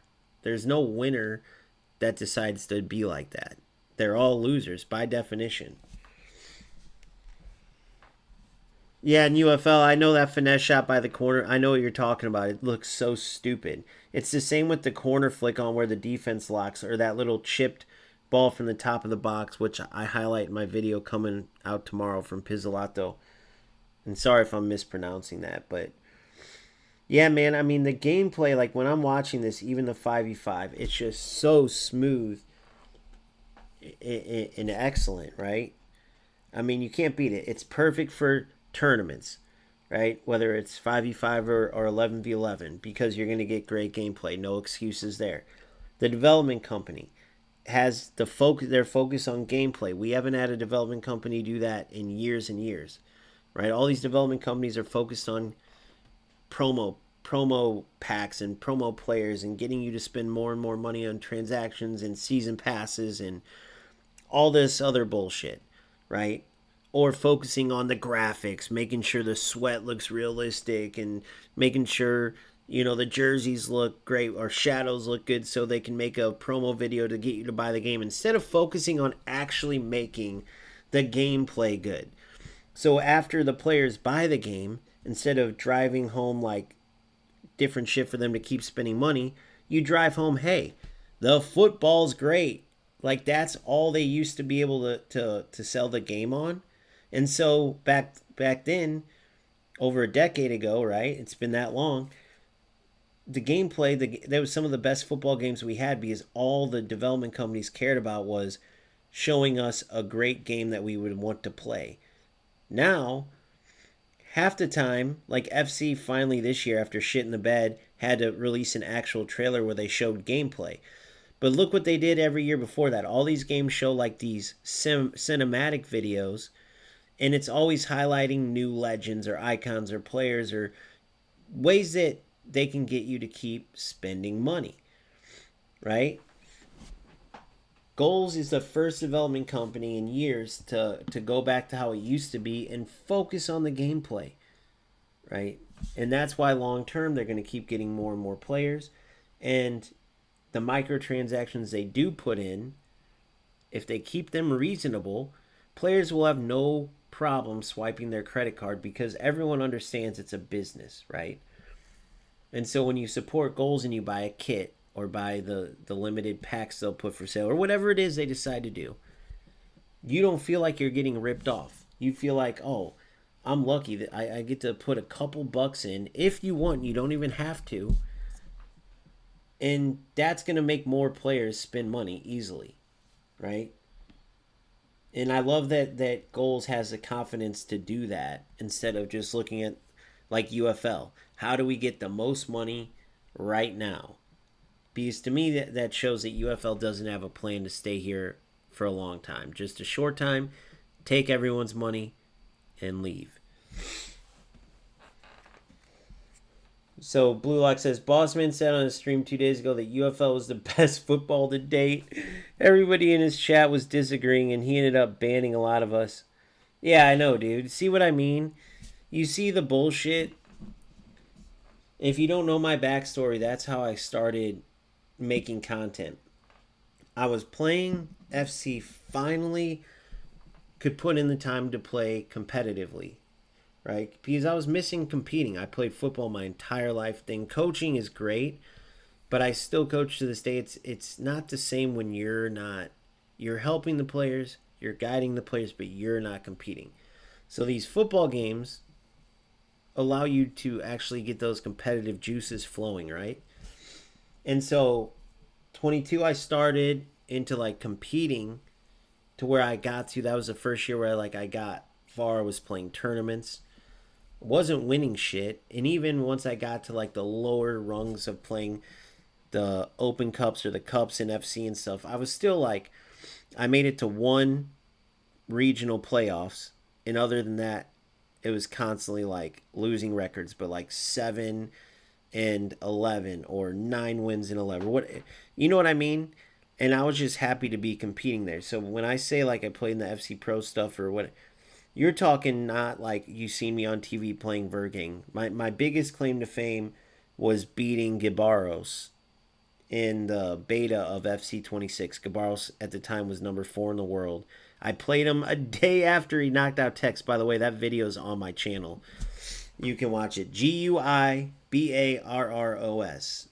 So I can beat him. And that was actually when we were all loving FC during the beta, then the initial release leading up to the first update. But of course, that was all smoke and mirrors because the servers were good since it was limited players. It was before their patches ruined the game. And of course, that can never last in FC. But yeah, man. So then this boss man, but getting back to my point and how I got to that point where I'm competing and I'm playing, and I never planned on doing content, but once FC was falling off and throughout like this time I'm competing, especially starting in 22, I was really looking for guidance and really like trying to find updates on things, and there were so many lying content creators or bullshitters or content creators that didn't give you the truth. Even though they knew the inside scoop, they didn't want to guide you in the right direction because it would have maybe cost them views, cost them players. It would have made EA Sports mad at them, right? And I hated that. That's why I started really respecting and following Inception. And then Nick, who at first I didn't like. He honestly was a little like how I felt about Manessa at first. I think that's how you pronounce it. And then he started getting more and more open and being honest. Double A9 Skills I really like. Kurt, I obviously love Kurt. He's probably my biggest inspiration. He was the OG creator that I followed, right? Then in eFootball, I love Indominator, right? So these type of people motivated me then with UFL as I started playing to help people out because I saw a lot of potential not in only in the game but the players I was playing against. And so I started creating content around UFL, promising myself and whoever, like when I was made videos, that I would always just tell the truth. Spit facts, no matter what, no matter if it cost me followers, it didn't matter. Just always just speak the truth. Lay it out there and you guys can judge for yourself, you know, based on what I'm talking about. Top three FIFAs. What's up, Nico? Jerk sauce. That's a good question. So, sentimental wise, I always will put FIFA 22 at number one. Not because it was a good game by any means, but to me, it was like in the last like 5 iterations, it was the best. But mainly because I finally turned that corner there and could compete at a high level with the elite players in 22. So that one's sentimental reasons.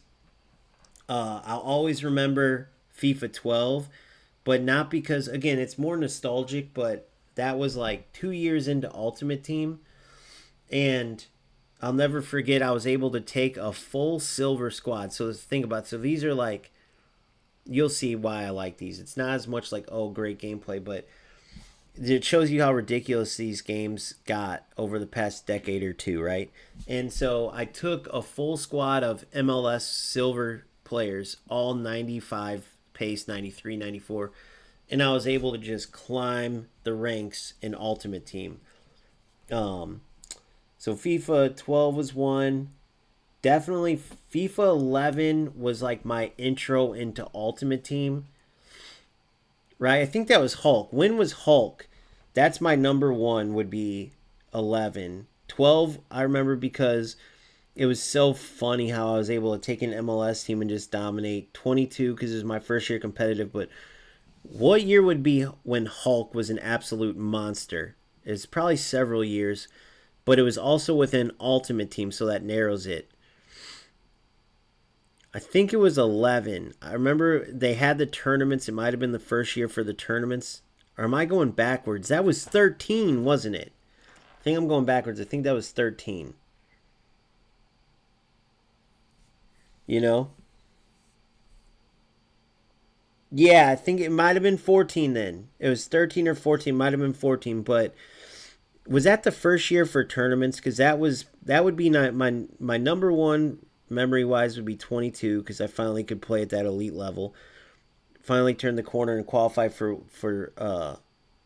FIFA Pro. And then number two would be FIFA, whether it was 13 or 14, but I just remember it was so much fun. I had Hulk as like the centerpiece of my team, playing in the tournaments and stuff. And then FIFA 12, but also the first year, I think it was FIFA 10, where Ultimate Team was a thing, where it was like, holy shit.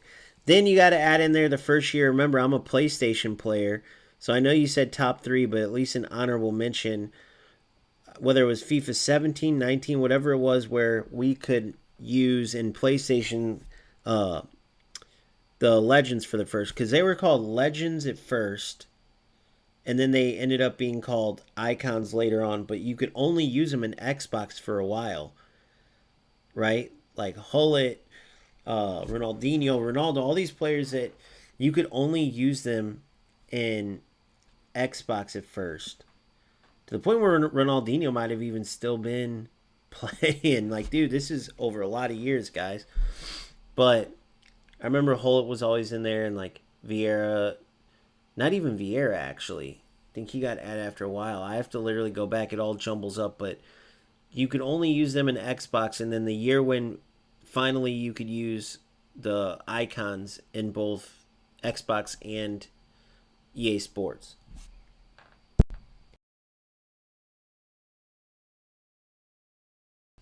But like Jambu did this great. I want to show you guys this. Yes, there you go, jerk sauce. See, so Jambu did a great. If you guys ever want to watch it, Jambu did a great breakdown, just like my boy. What was his name?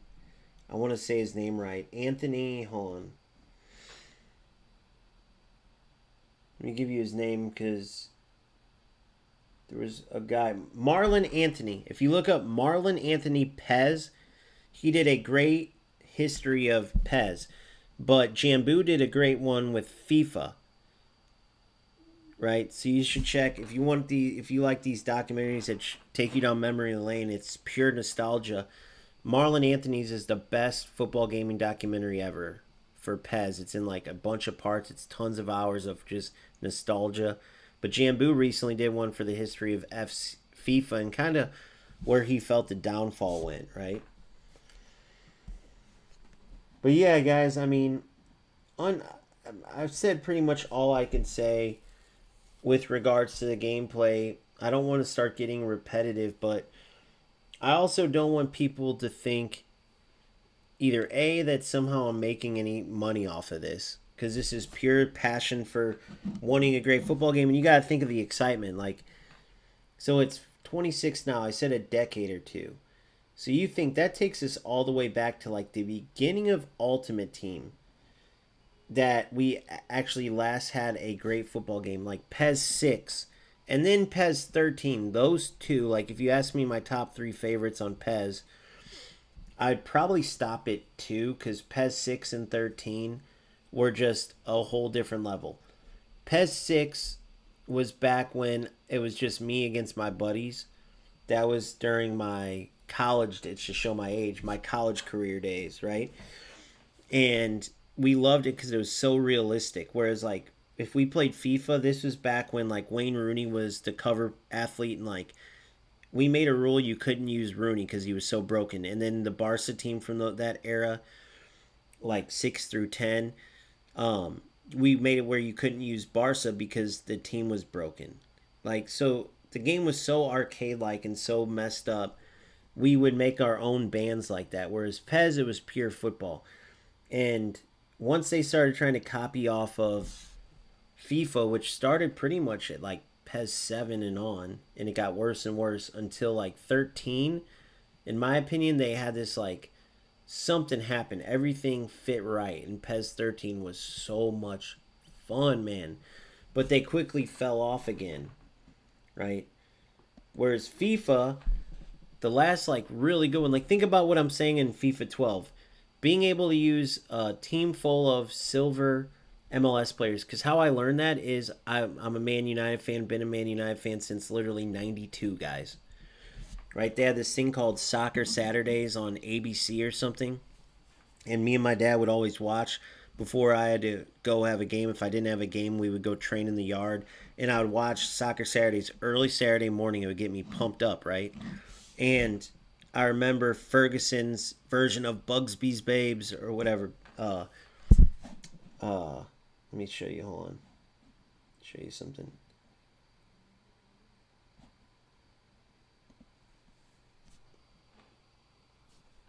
Where's this at? Hold on. Let me see this exact name of this.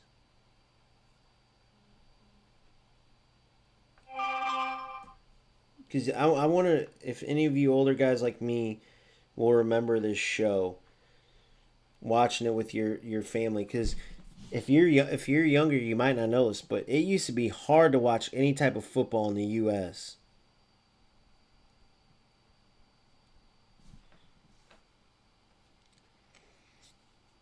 So where is Busby's Babes on Soccer Saturdays? Hold on, let me see what channel this is on. See if any of you guys watch it. And if anybody knows it, say in the comments. Soccer Saturdays in the 90s.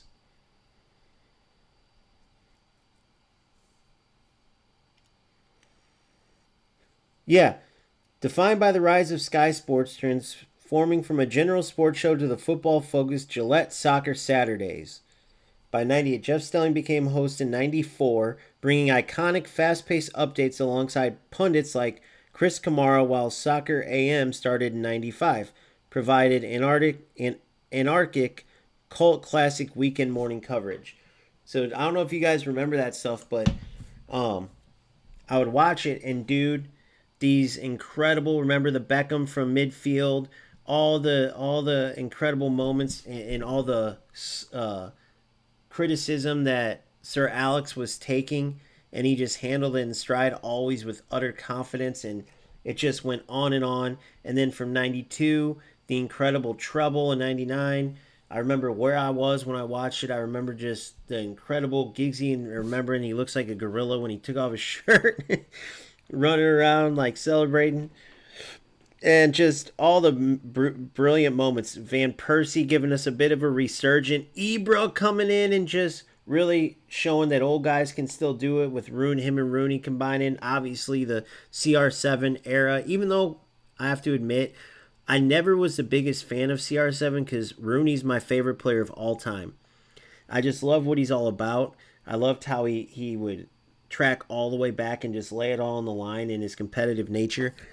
And I felt that while he made CR7 an even better player and made sacrifices for the team, it took him away from where I feel like he could have played best for Man U. There's no doubt CR7 was so important, but yeah, dude. So anyway, now we're suffering a huge punishment for like being so great all those years. It seems like with everybody since Sir Alex, starting with the other Scott that I don't even like saying his name, Everton, because he screwed Rooney. Oh, I like Rooney now, even though they had a falling out at Everton. Then once he came over, Moyes, and he's basically toasted Rooney again, as if that wasn't on purpose.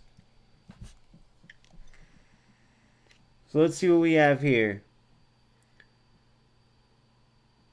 What's your top? So hopefully that answers you, Jerk. I know I went into like way off topic, but yeah. So those are some of my favorite FIFAs and PESs. JJ says, just like you trash every bad game, you'll soon start trashing goals. You have no control over your mouth. You're mentally unstable. The only do is insult people. Jesus, bro, where did that come from? I remember FIFA 14 Hulk only. Oh, damn, I didn't see that. I didn't realize how old that comment was. I just read it because I saw Blue Lock. Icons were introduced in FIFA. Okay. Dude, where did this JJ come from? I already read these other comments. Oh, and by the way, if some of you don't see some of this, there's people on both YouTube and Twitch. Oh, and Kick, too. So we got a full house. So then JJ says, Bossman never bans anyone during his live streams. Don't spread lies and try to defame people. You're sitting here listening to this idiot. He's calling me an idiot. And on top of that, Bro, JJ, you sound unstable, my friend. If you can't see what's wrong with UFL, even though their own content creators are making videos on it, that your own content creators are leaving the game, the numbers are speaking exactly what they're showing. You're arguing facts, man. You have this weird obsession with a dying game, bro. It's not our fault that the game's dying, but you got to get checked out. It's not healthy, my man. JJ, you are a rat loser without a doubt.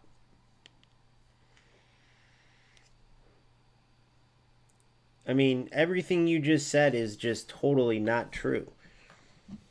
Is just totally not true. I was in there before. Someone showed me this before where that boss man fucking loser was banning people that disagreed with him. Because everyone gets mad at him because he uses exploits. So I've seen him ban people just for saying, dude, you're using exploits. You're not using skill. You're not to mention, JJ, the creators themselves. Here, let me read this from the one English-speaking creator that JJ always defends. Let's go read this directly from... Let's hurt JJ's feelings real quick. Pantera. Let's read his latest post. Now, notice what I've been saying about goals for a long time. So, one of the only English-speaking content creators left. Let's read this. This is from Pantera 2 days ago, JJ. So, explain this, JJ. Boys, I'm going to be honest. UFL is getting harder to enjoy because the gameplay feels broken. The passing is inconsistent. The defensive AI is too strong. And even on low ping, the frames drop. The NA servers are dead. As well as, at least for me, I'm on the West Coast side and it's so bad. I've tried to be patient, But it's clear Strikers only cares about making money instead of real gameplay. It's been over a year and it's still the same issues. JJ, you always defend this guy, Pantera. Are you going to talk shit on him now too? Is he wrong about the game because he is the only content creator and he's speaking English that even covered the game this long? And I still think he did it too long. So, please, JJ, if I'm unstable, if I'm lying, if I'm what all this other stuff you're saying, even though you're clearly fucked in the head, what do you have to say to this? You're mad because I'm speaking the truth, and you want UFL so badly to be good, and it's just not, bro. I'm not going to lie to people because you have some weird connection. Like, I'm sorry if you work there and you're one of the... It almost feels like you're one of the developers at UFL and you're taking it personal because you suck at your job and you can't handle the truth. It's so crazy how personally you take this, but notice how the loser runs away now. He says this like random shit, and then I pull up, guys. This is literally the biggest English speaking creator for UFL right now. Look what he thinks of the game. Doesn't that look pretty much in line with what I've been saying for? The only difference is I said it like months earlier than fucking Pantera. So, JJ, if you're not a sissy boy, a coward, then defend what you just said and tell me why everything that I'm speaking that you say I'm lying about, the UFL content creators themselves like Pantera are saying it. And notice which game he's going to go play next. Surprise, surprise. What have I been saying since fucking whatever? Even when people are like, what do you mean that's just an arcade game? And what are you talking about? When they didn't even look at past the like art of the game and stuff. I've been telling you how good this game was. And look where the number one creator for UFL is going, at least in English. And notice how JJ's nowhere to be found because he can't say a word. Because even UFL content creators that these guys like JJ watch are leaving the game. So live in your delusional world, bro, but it's good. The game's going to literally crash and burn. It's going to be like one player was playing AI when the game ended, and you'll still be out here telling us all we're crazy and we're going to dog the game. And you also didn't point to any area where I was wrong about goals, by the way. Or are you going to tell me I'm lying? They don't have a unique net code? Are you going to tell me I'm lying that the game's better because it doesn't have play styles and player roles, as if anybody likes those? Look at what's going on with FC right now. Nobody can stand that stuff, guys. Right? I mean, I can go on and on and on. So, anyways, I mean, I don't know really what else I could say than that. I was hoping this JJ guy would come and I would love to hear what I'm lying about and where I'm wrong about goals. Not that he said that. I think he just said, oh, pretty soon you'll say it about goals. No, because what I'm saying about these other games, everybody else sees it too. If you notice the common denominator, it's that I just say it way earlier than all these other players. Look when I was calling out FC for the bullshit with the playstyles and everything. Okay? Look at how long ago I said goals was great and UFL was torn to shit. Look at Pantera's post and tell me that's not word for word almost what I've been saying but just months ago. Look at eFootball when I left that and what I said about that ever since they added Smart Assist. Right? I just use my experience to speak the truth, and nothing that I've said so far is wrong. In fact, it just comes true, and then other people months later eventually just regurgitate what I've been telling you guys. Fact check me. Go look yourself. Go look at the titles of some of my videos from literally the past several months. Right? I'm not trying to pat myself on the back. I'm speaking facts. I've been saying this stuff. And this is not me getting paid to do any of this. It's just me hoping that you guys can see what I see in goals, and then when you try it yourself, you'll make your decision. You'll either decide I love goals or I don't. But at least, hopefully, from what I've shown you, you'll give it a try. Because for those who do love the game and end up playing it, no different than when I introduced Phil to eFootball, which he ended up loving until Smart Assist, right? When I brought certain players over to FC, or even got players to play UFL that weren't giving it a try at the time but wanted to stop playing FC because it was during FC 25. It's just showcasing these games, speaking what I see that's good about them, bad that works, it's broken, what I hope gets fixed, and then players can make their decisions, right, on what I speak on or what they believe or don't believe. Very simple.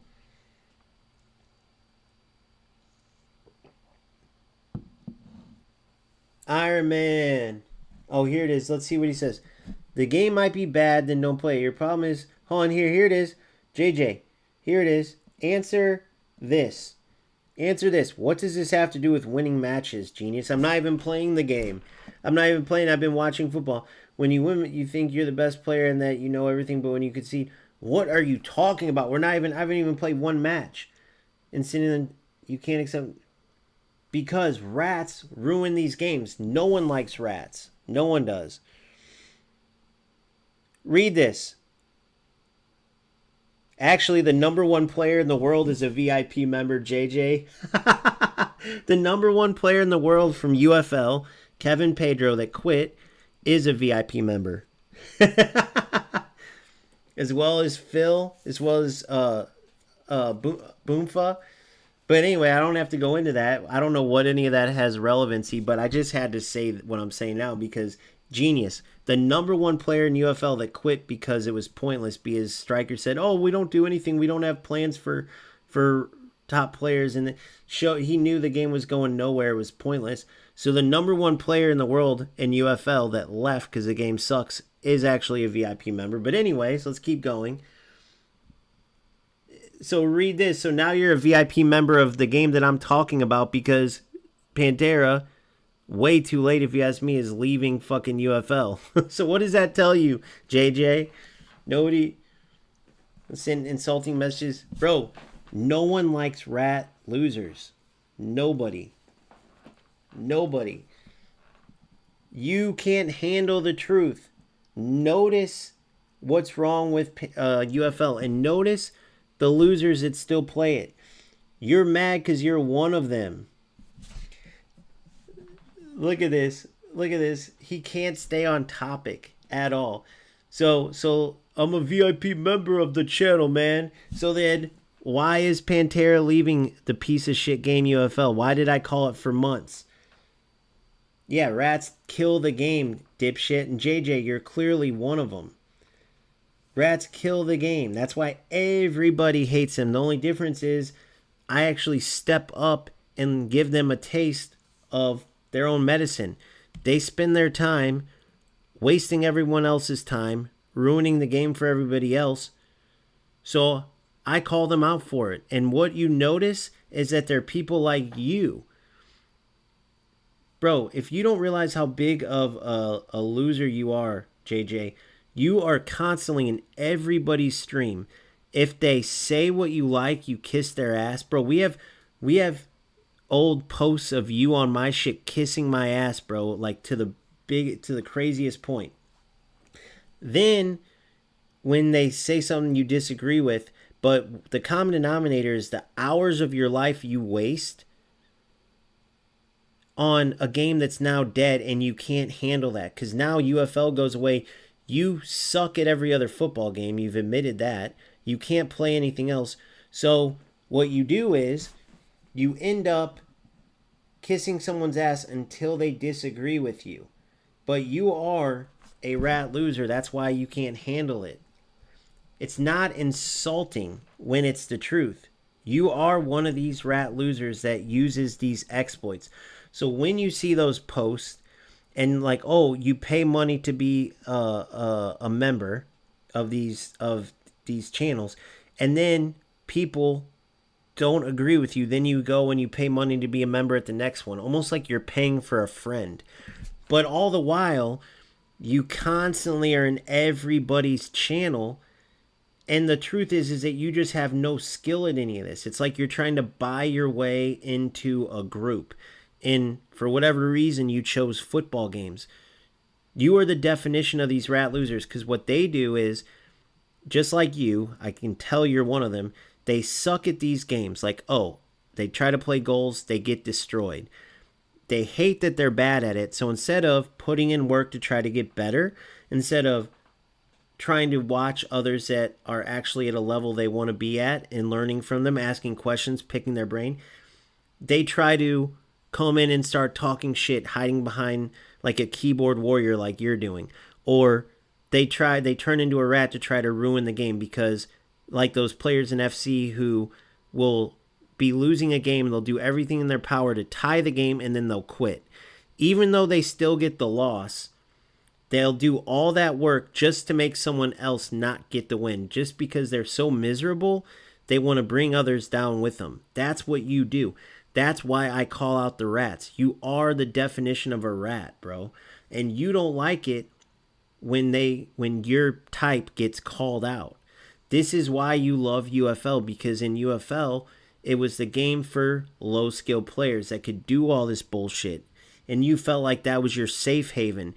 But look what it's done to the game. Now the game's crashing and burning. Now everyone's leaving. Do you think that's a coincidence? The one game that is the most friendly to rats, the next one to fall, eFootball.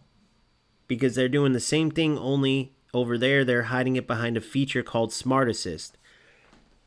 Go look at what's happening at eFootball. Go look at their player base, which when I played that, I called out every loser that used Smart Assist too. And go look at the responses everyone's getting. So the bottom line is, all the rat losers over there that are ruining the game are going to have nowhere to go now. So all the players that wanted to keep playing football are now without a game to play. Or they're going to have a game, but their favorite creator is going to be over playing the better game, which is goals, right? And players like JJ and every other rat loser that... And think about it. Think about the definition of a rat loser. A rat in video games is someone that doesn't play within the mechanics of the actual game. They look for something broken to take shortcuts because they don't have skill. That's what a rat is. You add in loser because no winner does this, right?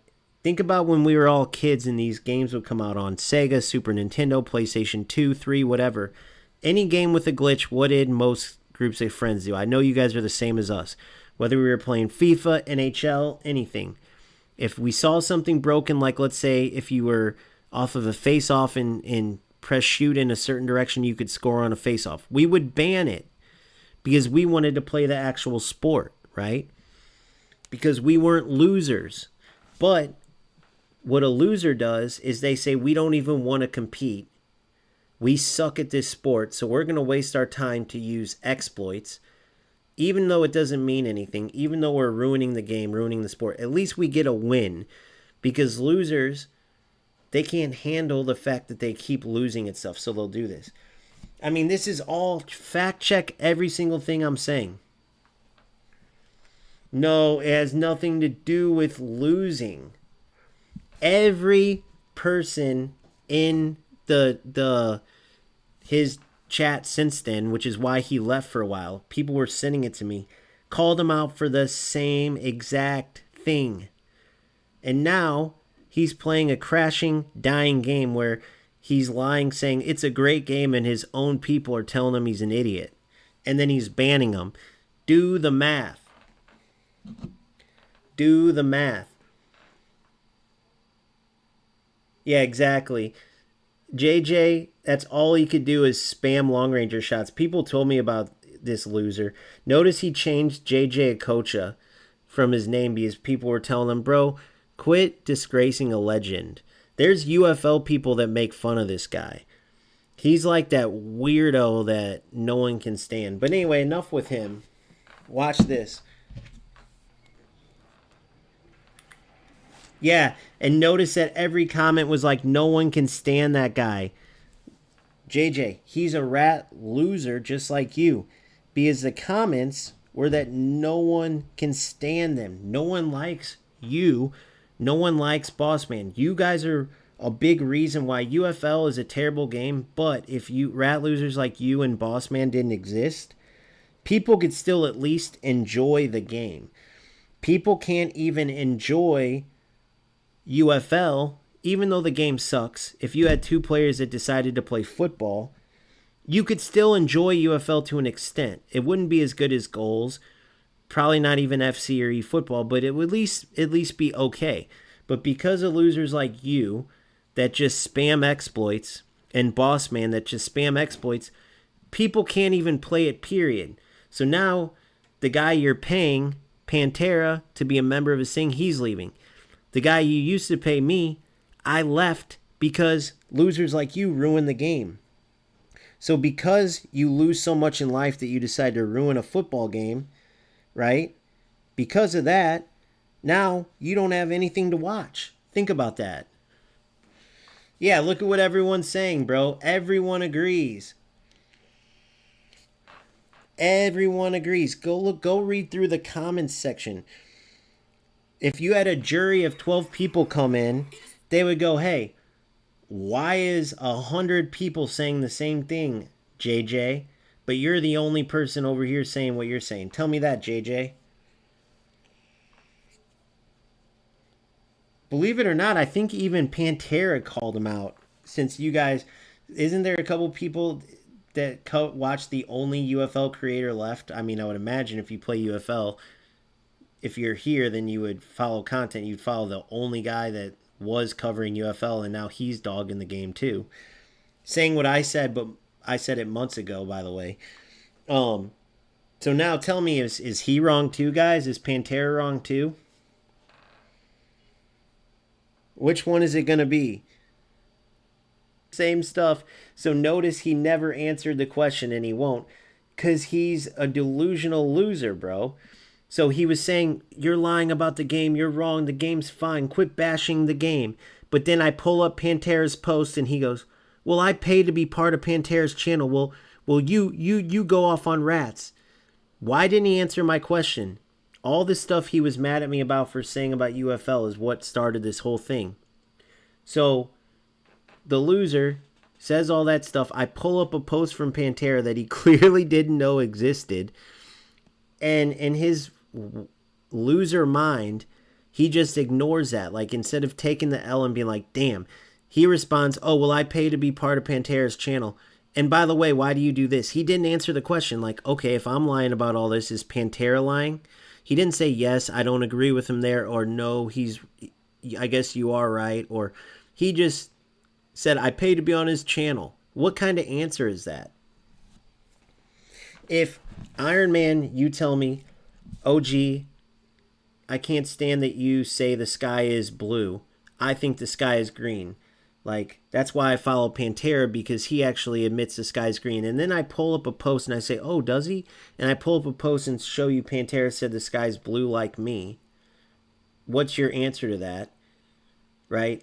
How the fuck are you going to answer, oh, well, I pay to be part of his channel? What does that have to do with the fact that I just proved you're an idiot? You see what I mean?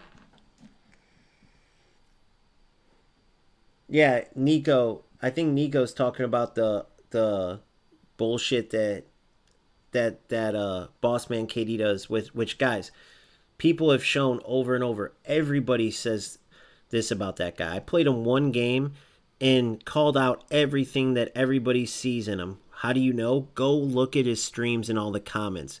Go look at how he plays game after game. I do this over and over. So the bottom line is, just like I said months ago, Goals is taking over. And at the end of the day, UFL is going to be done for within a year. They're already on their way out to having no English-speaking content creators. The ones that are left are just lying to their communities, because no one could be playing UFL, using all these exploits, spending all this money. Dude, did you see, I don't know if you guys noticed, but in the most recent thing that happened, they released that team pass thing or challenge thing, whatever it was, where, oh, don't worry, we don't really give you time to complete all these challenges. We made them really hard, but guess what? You can spend money. You can spend money to get the objectives complete. I mean, think about how sad that is.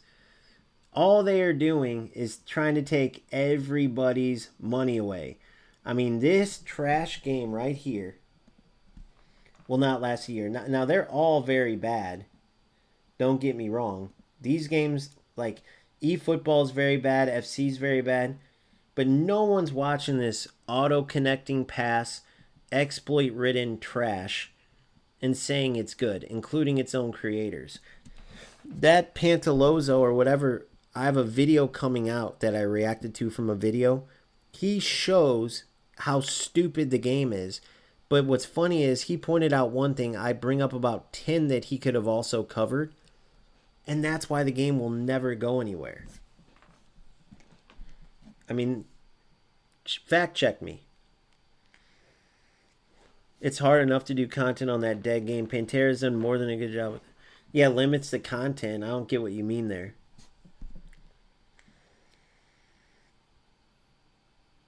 What do you mean, World War III? We just don't play it. What's World War III? Who's Iron Man said we're starting World War III by what? By playing goals? Where do you see World War III being started for playing goals? Literally just playing a better football game. How is that starting? It's literally just refusing to play a shit game, bro. It's not starting World War III. Think about it. I'm in my channel showcasing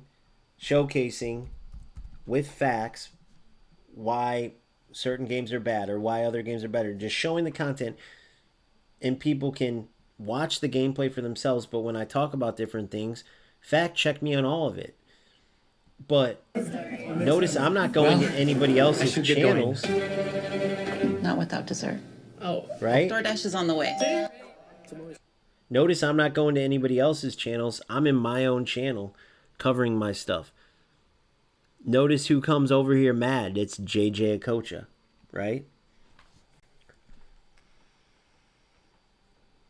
No, but once again, Iron Man, go back and read through this entire thing. We were talking about all these games, talking about different stuff.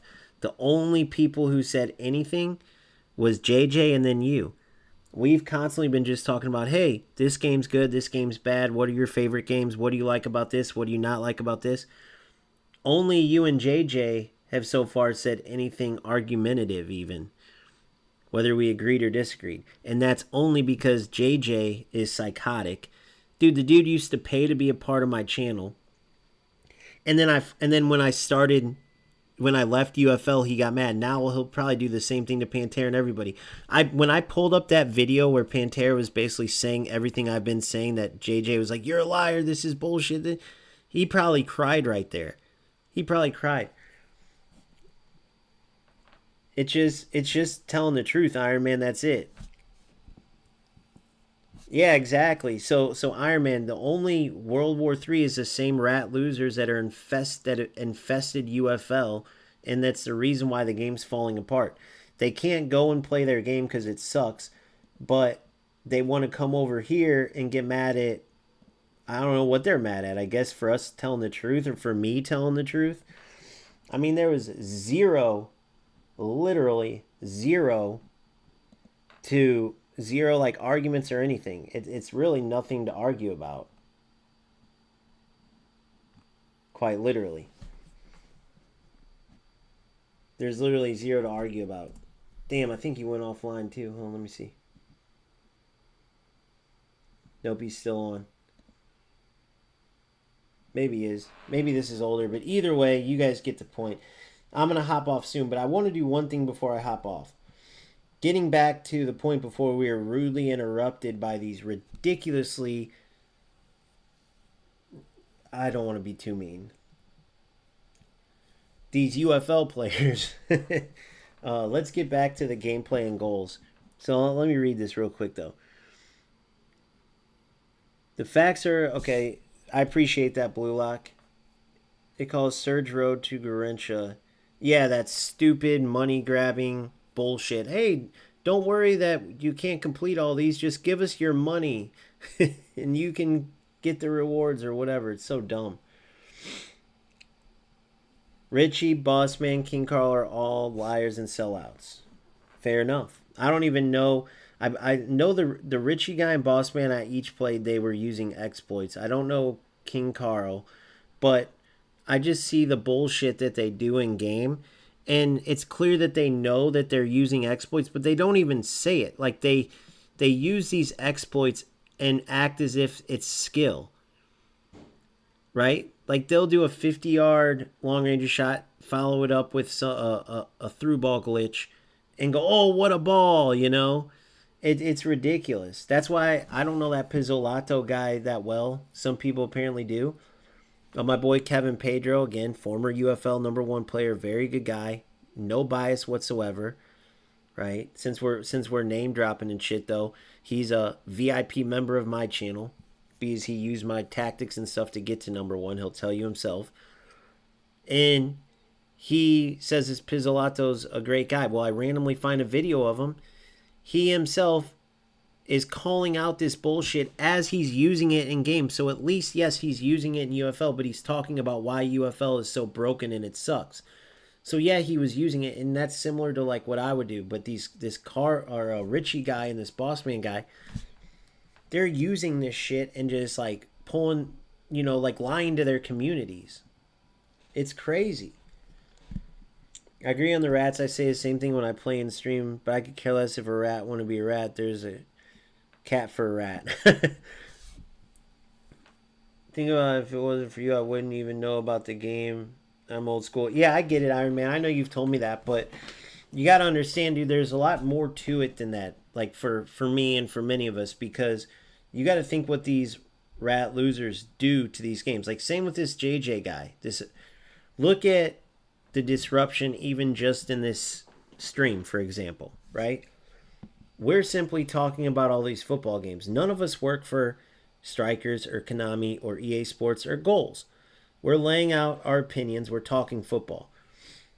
This piece of trash comes in and gets mad at me for saying everything until I show him that a creator that he in his own words, pays a VIP membership for, said the exact same things as me. Well, once I pointed that out, now the piece of trash couldn't say anything there. It's just like these rat losers taking shortcuts. This JJ guy can't speak with facts.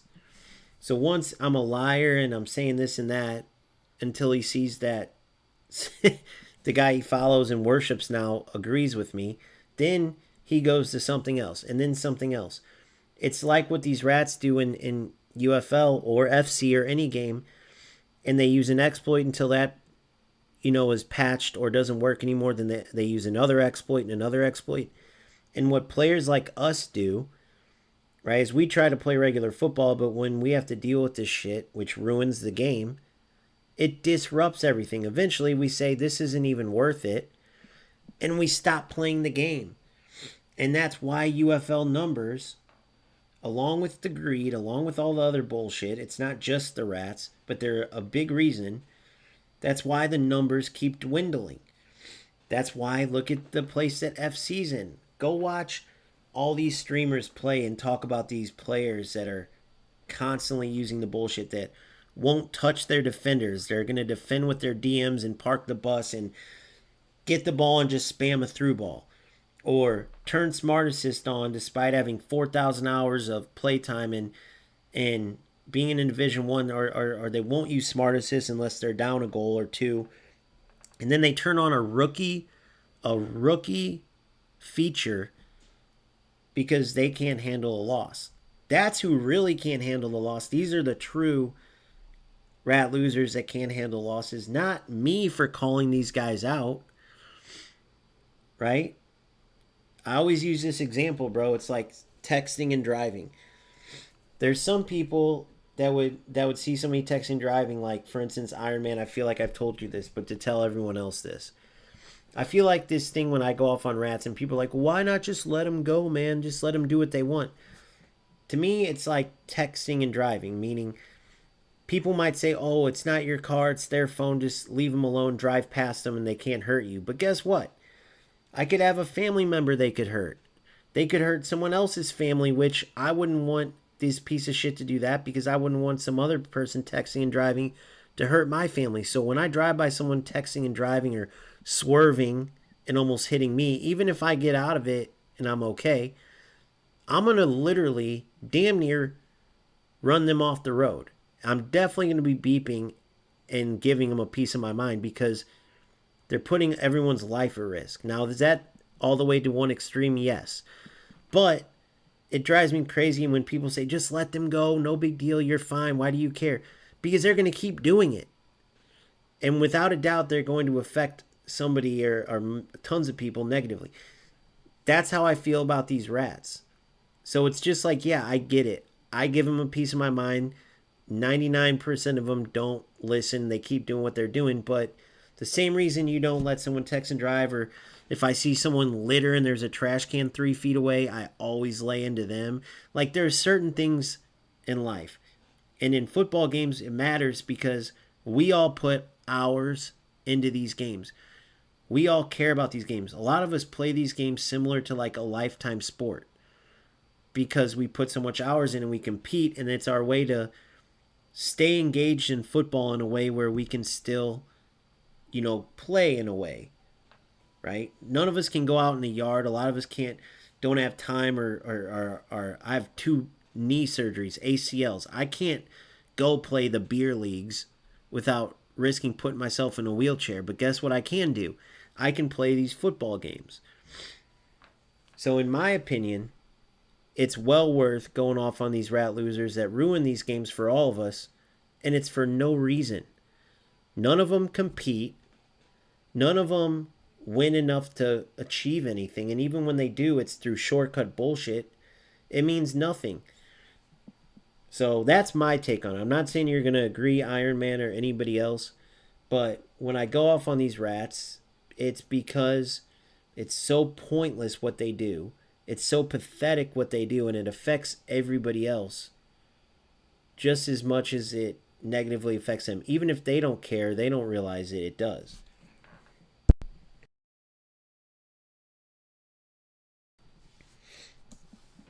The football company doesn't get control. The rats gets out of hand.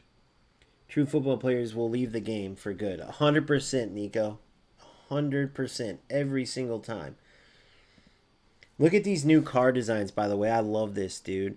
I can't wait to get my first Mythic. He's got an American Mythic. Owens, Matt JJ does. Jolie's got, I think that's Jordan Hussein. And then a Spanish one, Prats. That's Marceau's.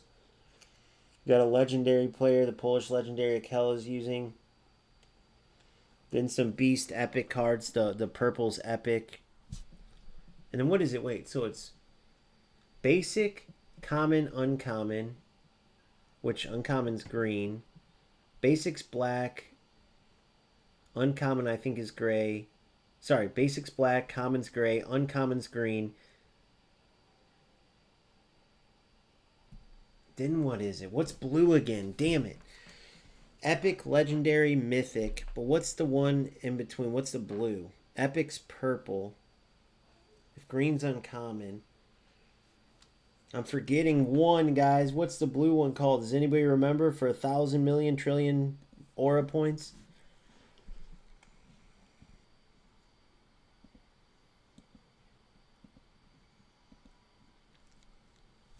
Epic, uncommon.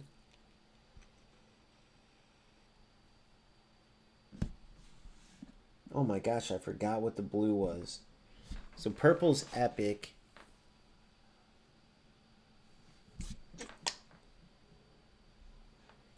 I can't remember literally.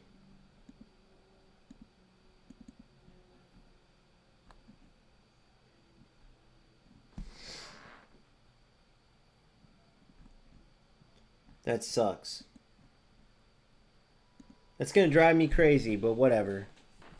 But if you guys don't know the ranking system, or sorry, the level cards, that's what it is. The gold ones Our Mythic, that's the highest rated. Legendary's right under that. Then it's Epic is purple. Blue is I forgot. Then Uncommon's green. Common is gray. Basic's black.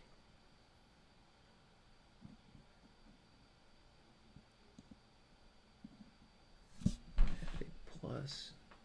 Maybe Epic's blue and then... Wish I could remember. You know if something's on the tip of your tongue, it's not even connected to what we're talking about, but it's pissing me off. I'm going to end up remembering right when I get off. But let me read this, and I'm about to hop off soon. So I agree with you on that. I'm the same way. Sometimes my wife says, bro, mind your business, and it's my business to fix what's wrong in my presence. Exactly, Iron Man. Exactly, bro. That's all it is. I'm not trying to pick on some fucking random asshole that's playing a certain way. It's not, oh, when you lose, it's when I win too. That's what JJ doesn't get. He's one of these few losers that says, oh, it's when you lose. No, it's definitely when I win too. But being a competitor, yeah, nobody likes losing. So when you take that anger, like that competitiveness, like being upset, and combine it with going off on a rat, of course it's going to have more venom to it than when you win and go off on the rats. But it's the exact same response. I don't win and then just say, oh, I love rats, they're okay, and then lose and say, rats are the worst thing in this game. My message is the same at all times. It's just the tone in my voice, how upset I am changes, which is with anybody. If you win, you're going to be happier. If you lose, I mean, that's just a natural thing. I mean, this is all common sense stuff. But my sentiment towards these idiots is the exact same thing. Like, what are you doing, moron? Why are you wasting your time to ruin a game? You're not good. No one thinks you're good. You're not getting anything from it. You're not getting better from it. Right? It's the same message, but just delivered either with a little more venom or not. But it's not like a different message. Oh, it's only when you lose. No. But that's what not having a brain gets you. So, anyways, thanks to Marceau for continuing to stream the closed beta. Thanks to everybody for all your questions, for making this a good stream. I know, like, it sucks not being able to play, not being able to really dive into a game like I want to quite yet. Even though there's still plenty to break down from watching, and I have gotten a lot out of this. It's allowed me to kind of watch all of the football games from a different perspective, which is where a lot of what I was talking about came from today. If I was playing the closed beta, if I didn't miss that invite because I was moving, a lot of this insight that I have wouldn't have came out. And like, I'm glad that I got to see it all. I'm glad that I got to watch these top players playing goals and really see why I love goals so much over the other football games. Hopefully, I let you guys in on some of that, in this stream. And hopefully you guys will all join me in goals, even if you don't necessarily totally see what I see yet. Just give the game a try. That's all I ask, because at the end of the day, it will only benefit you if you end up enjoying it and finally find a great football game that you can play. So hopefully it's helped. Thank you to everybody that joined today. There's a lot of you guys, and I'll see you guys on the next one, man. We're right around the corner. As soon as they announce the open beta date, I'll have it in my Discord. I'll post it on YouTube so you guys know. And the open beta is where we all can play, right? Literally, the only difference between open beta and full release is that obviously open beta, you'll get a team, you'll play for a short period, and then that progress will go away. And there'll probably be a decent amount of tester updates, if you will, trying different things. But it's kind of the final dress rehearsal, and it's different than what every other game does because Goals released their alpha to everybody. Then a limited amount for closed beta. Now they go back to a larger amount of players for open beta with a much more sharpened up game. And then, of course, the full release will come with the start of the World Cup. Brilliant stuff. I love what I'm seeing so far. Hopefully you guys do too, and hopefully we all can enjoy the open beta. So thanks again. Make sure if you haven't, you subscribe to the channel. If you could leave a like on this and any of my content that you watch, it does really help the channel out. If you could take the time to follow me on TikTok and X, my goal is to eventually live stream on TikTok as well. I just need to get the followers up. I'm also on Kick. When I do stream like this, it's on YouTube, but also Kick and Twitch. So more followers there will help out. And then, of course, if you do want to get instant content or any other perks, merch, whatever else to support the channel, you can go to my YouTube bio, and all the links are under there. So just want to lay all that out there. I will see you guys next time. Thank you again, and peace out.